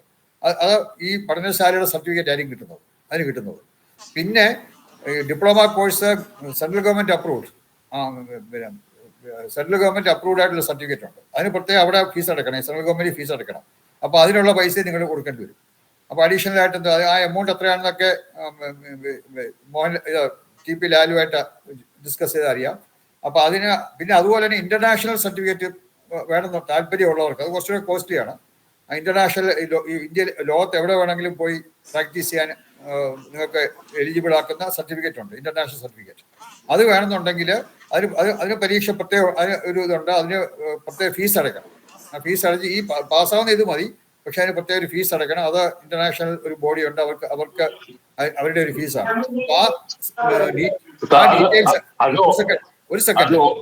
ആ ഡീറ്റെയിൽസ് ഒക്കെ മിസ്റ്റർ ലാലുമായിട്ട് കൺസൾട്ട് ചെയ്ത് നിങ്ങൾക്ക് മനസ്സിലാക്കണം. ക്ലാസ് എടുക്കുന്ന ടെക്നിക്കലായുള്ള കാര്യങ്ങൾ എന്നോട് ചോദിക്കാം. എന്റെ സംശയം എന്തെങ്കിലും ചോദിച്ചാൽ അത് ഓൺലൈൻ ആയിരിക്കുമോ ചോദിക്കുന്നത് എക്സാം?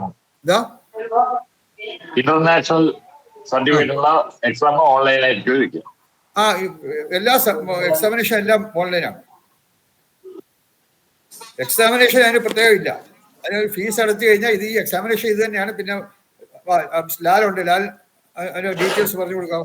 സാർ, അത് എക്സാമിനേഷൻ എല്ലാം നമ്മൾ ഓൺലൈനായിട്ടാണ് നടത്തുന്നത്. അതിന് പ്രത്യേക ക്വസ്റ്റ്യൻ പേപ്പറൊക്കെ ആയിരിക്കും. നമ്മുടെ വാസ്തുവിലുള്ള കാര്യങ്ങളൊക്കെ തന്നെ ആയിരിക്കും. അത് പ്രത്യേക എക്സാം ഉണ്ടാവും. ആ എക്സാമിന് വെച്ചിട്ടാണ് അതിൻ്റെ സർട്ടിഫിക്കേഷൻ കൊടുക്കുന്നത്. ഇന്റർനാഷണലും നാഷണൽ സർട്ടിഫിക്കറ്റ് രണ്ടിനും ഒരു എക്സാം തന്നെയാണ്. ഇന്റർനാഷണൽ സർട്ടിഫിക്കറ്റ് വേണമെങ്കിൽ അതിന് പ്രത്യേകം ഫീസ് അടയ്ക്കണം. അത് നമുക്ക് 120 രാജ്യങ്ങളിൽ നിങ്ങൾക്ക് സർട്ടിഫിക്കറ്റ് യൂസ് ചെയ്യാം. അവിടുത്തെ എംബസി അറ്റസ്റ്റ് ചെയ്ത സർട്ടിഫിക്കറ്റ് ആണ് തരുന്നത്. മറ്റേത് ഇന്ത്യൻ എംബസി അറ്റസ്റ്റ് ചെയ്ത സർട്ടിഫിക്കറ്റ് ആണ്. അത് ഇന്ത്യയിൽ എവിടെ വേണമെങ്കിലും നമുക്ക് ആ സർട്ടിഫിക്കറ്റ് ഉപയോഗിക്കാം. നമുക്ക് അതൊന്നും വേണ്ടാത്തവർക്ക് നമ്മുടെ സ്ഥാപനത്തിൻ്റെ സർട്ടിഫിക്കറ്റ് നമ്മളിവിടെ എല്ലാ പരീക്ഷ എഴുതുന്ന എല്ലാവർക്കും നമ്മുടെ സ്ഥാപനത്തിൻ്റെ സർട്ടിഫിക്കറ്റ് കൊടുക്കുന്നുണ്ട്. അതിന് പ്രത്യേകിച്ച് ഫീസ് ചെറിയൊരു സർട്ടിഫിക്കറ്റിന് ചെറിയൊരു 500 രൂപയുടെ ഒരു ഫീസേ വരുന്നുള്ളൂ.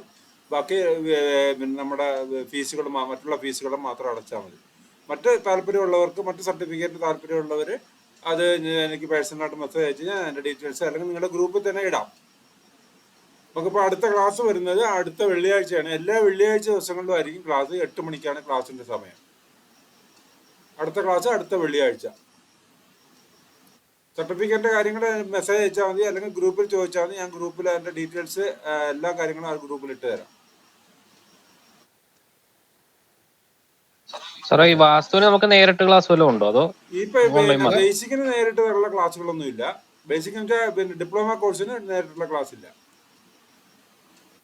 പി ജി ക്ലാസ്സുകളിലൊക്കെ വരുമ്പോഴത്തേക്ക് അതിന് നേരിട്ടുള്ള ക്ലാസ് ഉണ്ടാവും. ശരി സാർ. മറ്റെന്തെങ്കിലും സംശയം ആർക്കെങ്കിലും ചോദിക്കാണ്ടെങ്കിൽ ചോദിക്കാം.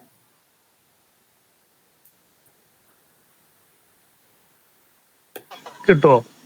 അങ്ങനെ സംവിധാനം ഉണ്ടോ ക്ലാസിന്റെ? ചില സമയത്ത് നമുക്ക് അറ്റൻഡ് ചെയ്യാൻ പറ്റിയിട്ടില്ല എന്നുണ്ടെങ്കിൽ അതിന്റെ റെക്കോർഡിംഗ് വീഡിയോ, ഇപ്പൊ ക്ലാസ് എടുക്കുന്നതിന്റെ റെക്കോർഡിംഗ് വീഡിയോ ഉണ്ടാവോ? അത് നമ്മള് കഴിവതും കുറെയൊക്കെ തരാൻ ശ്രമിക്കുന്നുണ്ട്. കാര്യം നമ്മള് ചില സാഹചര്യങ്ങൾ നമുക്ക് റെക്കോർഡ് ചെയ്യാനൊക്കെ പറ്റാതെ വന്നു കഴിഞ്ഞാൽ അത് ലഭ്യമാകത്തില്ല. അതുകൊണ്ട് കഴിവതും മാക്സിമം നിങ്ങളുടെ ക്ലാസ്സിൽ പങ്കെടുക്കാൻ ശ്രമിക്കുക. അതിന് ക്ലാസ്സിൽ പങ്കെടുക്കുന്നതിനുള്ള ഗുണം എന്താണെന്ന് വെച്ചാൽ നിങ്ങൾ ക്ലാസ്സിന്റെ അവസാനം നിങ്ങൾക്ക് സംശയങ്ങൾ ചോദിക്കാനുള്ള ഒരു അവസരമുണ്ട്. അപ്പൊ അത് റെക്കോർഡിങ് കേട്ട് കഴിഞ്ഞാൽ ആ സംശയങ്ങൾ ചോദിക്കാനുള്ള അവസരങ്ങൾ നഷ്ടപ്പെടും. അപ്പൊ അതുകൊണ്ട് കഴിവതും ക്ലാസ്സിൽ പങ്കെടുക്കുക. പിന്നെ റെക്കോർഡിങ്സ് കഴിയുന്നത്ര തരാൻ നമ്മൾ ശ്രമിക്കുന്നുണ്ട്. സാർ എന്നാൽ ഇപ്പൊ നിർത്താം സാറേ ക്ലാസ്. വേറെ എന്തെങ്കിലും സംശയം ഉണ്ടെങ്കിൽ ചോദിക്കാം, ഇല്ലെങ്കിൽ നമ്മൾ സംശയം ഉണ്ടെങ്കിൽ നിങ്ങളുടെ വാട്സപ്പ് ഗ്രൂപ്പിൽ ചോദിച്ചിരുന്നാൽ മതി, അത് മറുപടി തരാം കേട്ടോ. അപ്പം എല്ലാവർക്കും ഡിപ്ലോമ കോഴ്സ് അല്ലേ ഇപ്പൊ? അതെ അതെ. ഓക്കെ. ബേസിക് ഇപ്പൊ പറഞ്ഞത് ബേസിക് കാര്യങ്ങളാണ്. ഇനിയിപ്പോ നമ്മൾ തുടങ്ങാൻ പോണത് ഡിപ്ലോമ അല്ലെ? ഡിപ്ലോമ സർട്ടിഫിക്കറ്റ്, ഡിപ്ലോമ എന്നുള്ള സർട്ടിഫിക്കറ്റ് ആണ് തരുന്നത്. അത് ഡിപ്ലോമ സർട്ടിഫിക്കറ്റ് ഇതിനകത്ത് വരുന്നത് ബേസിക് ആയിട്ടുള്ള കാര്യങ്ങളാണ് ഇതിൽ ഡിപ്ലോമ കോഴ്സിനകത്ത് വരുന്നത്. അതായത് ഡിപ്ലോമ കോഴ്സ് ഏതാണ്ട് പൂർണ്ണമായിട്ടും തിയറി ഓറിയന്റഡ് ആണ്. വാസ്തുശാസ്ത്രത്തിന്റെ തിയറിയാണ് അതിൽ ഏതാണ്ട് ആൾമോസ്റ്റ് പൂർണ്ണമായിട്ടും വരുന്നത്. അതേസമയം പോസ്റ്റ് ഗ്രാജുവേറ്റ് ഡിപ്ലോമ കോഴ്സിലാണ് കൂടുതലും പ്രാക്ടിക്കൽ ആയിട്ടുള്ള കാര്യങ്ങൾ വരുന്നത്. അപ്പൊ ഈ ബേസിക് കഴിഞ്ഞതിന് ശേഷം നമുക്ക് അതിൽ ജോയിൻ ചെയ്യാൻ പറ്റുള്ളൂ അല്ലെ? നിങ്ങൾക്ക് നേരത്തെ ഒരു അണ്ടർസ്റ്റാൻഡിങ് ഉണ്ടെങ്കിൽ, ഈ സബ്ജക്റ്റ് നിങ്ങൾക്ക് അറിയാവുന്നുണ്ടെങ്കിൽ, വേറെ കോഴ്സിലൊക്കെ പഠിച്ചത് അറിയാവുന്നുണ്ടെങ്കിൽ നിങ്ങൾക്ക് മറ്റൊരു ചേരാൻ പറ്റും. ലാലിന്റെ എങ്ങനെയാണ്? നമ്മള് സാധാരണ നമ്മളിവിടെ പഠിക്കുന്നവർക്കാണ് പി ജിയിൽ അഡ്മിഷൻ കൊടുക്കുന്നത്. പിന്നീട് നിങ്ങൾ വേറെ പുറത്തുനിന്ന് പഠിച്ചു, നിങ്ങൾക്ക് അതിനെപ്പറ്റി നല്ല നോളജ് ഉണ്ടെങ്കിൽ നിങ്ങൾക്ക് ഡയറക്റ്റ് പി ജി ക്ലാസ്സിൽ ചേരാം. പി ജി ക്ലാസ് ഇപ്പൊ ഇനിയിപ്പോ 1-2 മാസം കഴിയുമ്പോഴേ തുടങ്ങത്തുള്ളൂ. ഏതായാലും ബേസിക് ഇപ്പോ ചേരാം, എന്നിട്ട് പിന്നെ നോക്കിട്ട് ചേരാം. അതാണല്ലോ, നിങ്ങൾ ബേസിക് പഠിച്ചിട്ട് ചേർന്നാൽ നിങ്ങൾക്ക് കുറച്ചുകൂടി പഠനം എളുപ്പമായിരിക്കും. അത് മാത്രമല്ല, ബേസിക് നോളജ് ഇല്ലാത്ത ഒരാള് ഈ പോസ്റ്റ് ഗ്രാജുവേറ്റ് ഡിപ്ലോമ കോഴ്സ് വന്നാൽ അത് അവർക്ക് ആ നോളജ് ഇല്ലെങ്കിൽ ഫോളോ ചെയ്യാൻ പ്രയാസമായിരിക്കും. കാരണം പിന്നെ ബേസിക്കിലോട്ട് നമ്മൾ പോകില്ല, കുറച്ച് അഡ്വാൻസ് ആയിട്ടാണ് അതിൽ പോകുന്നത്. അപ്പോൾ അവിടെ ചിലപ്പോൾ ഫോളോ ചെയ്യാൻ പ്രയാസമായിരിക്കും. ബേസിക് മനസ്സിലാക്കിയിട്ട് പോകുന്നതാണ് ഏറ്റവും നല്ലത്. പിന്നെ നിങ്ങൾക്ക് നല്ല ബേസിക് ഉണ്ട്, നേരെ ഏതെങ്കിലും കോഴ്സുകളൊക്കെ പഠിച്ച് നല്ല ഒരു അതിനെപ്പറ്റി ഒരു നോളജ് ഉണ്ടെന്നുണ്ടെങ്കിൽ ഡയറക്റ്റ് ആയിട്ട് ചിലപ്പോൾ പോസ്റ്റ് ഗ്രാജുവേറ്റ് ഡിപ്ലോമയ്ക്ക് ചേരാൻ പറ്റും. വേറെ എന്തെങ്കിലും സംശയം ഉണ്ടെങ്കിൽ ചോദിക്കുക, ഇല്ലെങ്കിൽ നമുക്ക് നിർത്താം. ഓക്കെ, അപ്പൊ അടുത്ത ആഴ്ച വീണ്ടും കാണാം.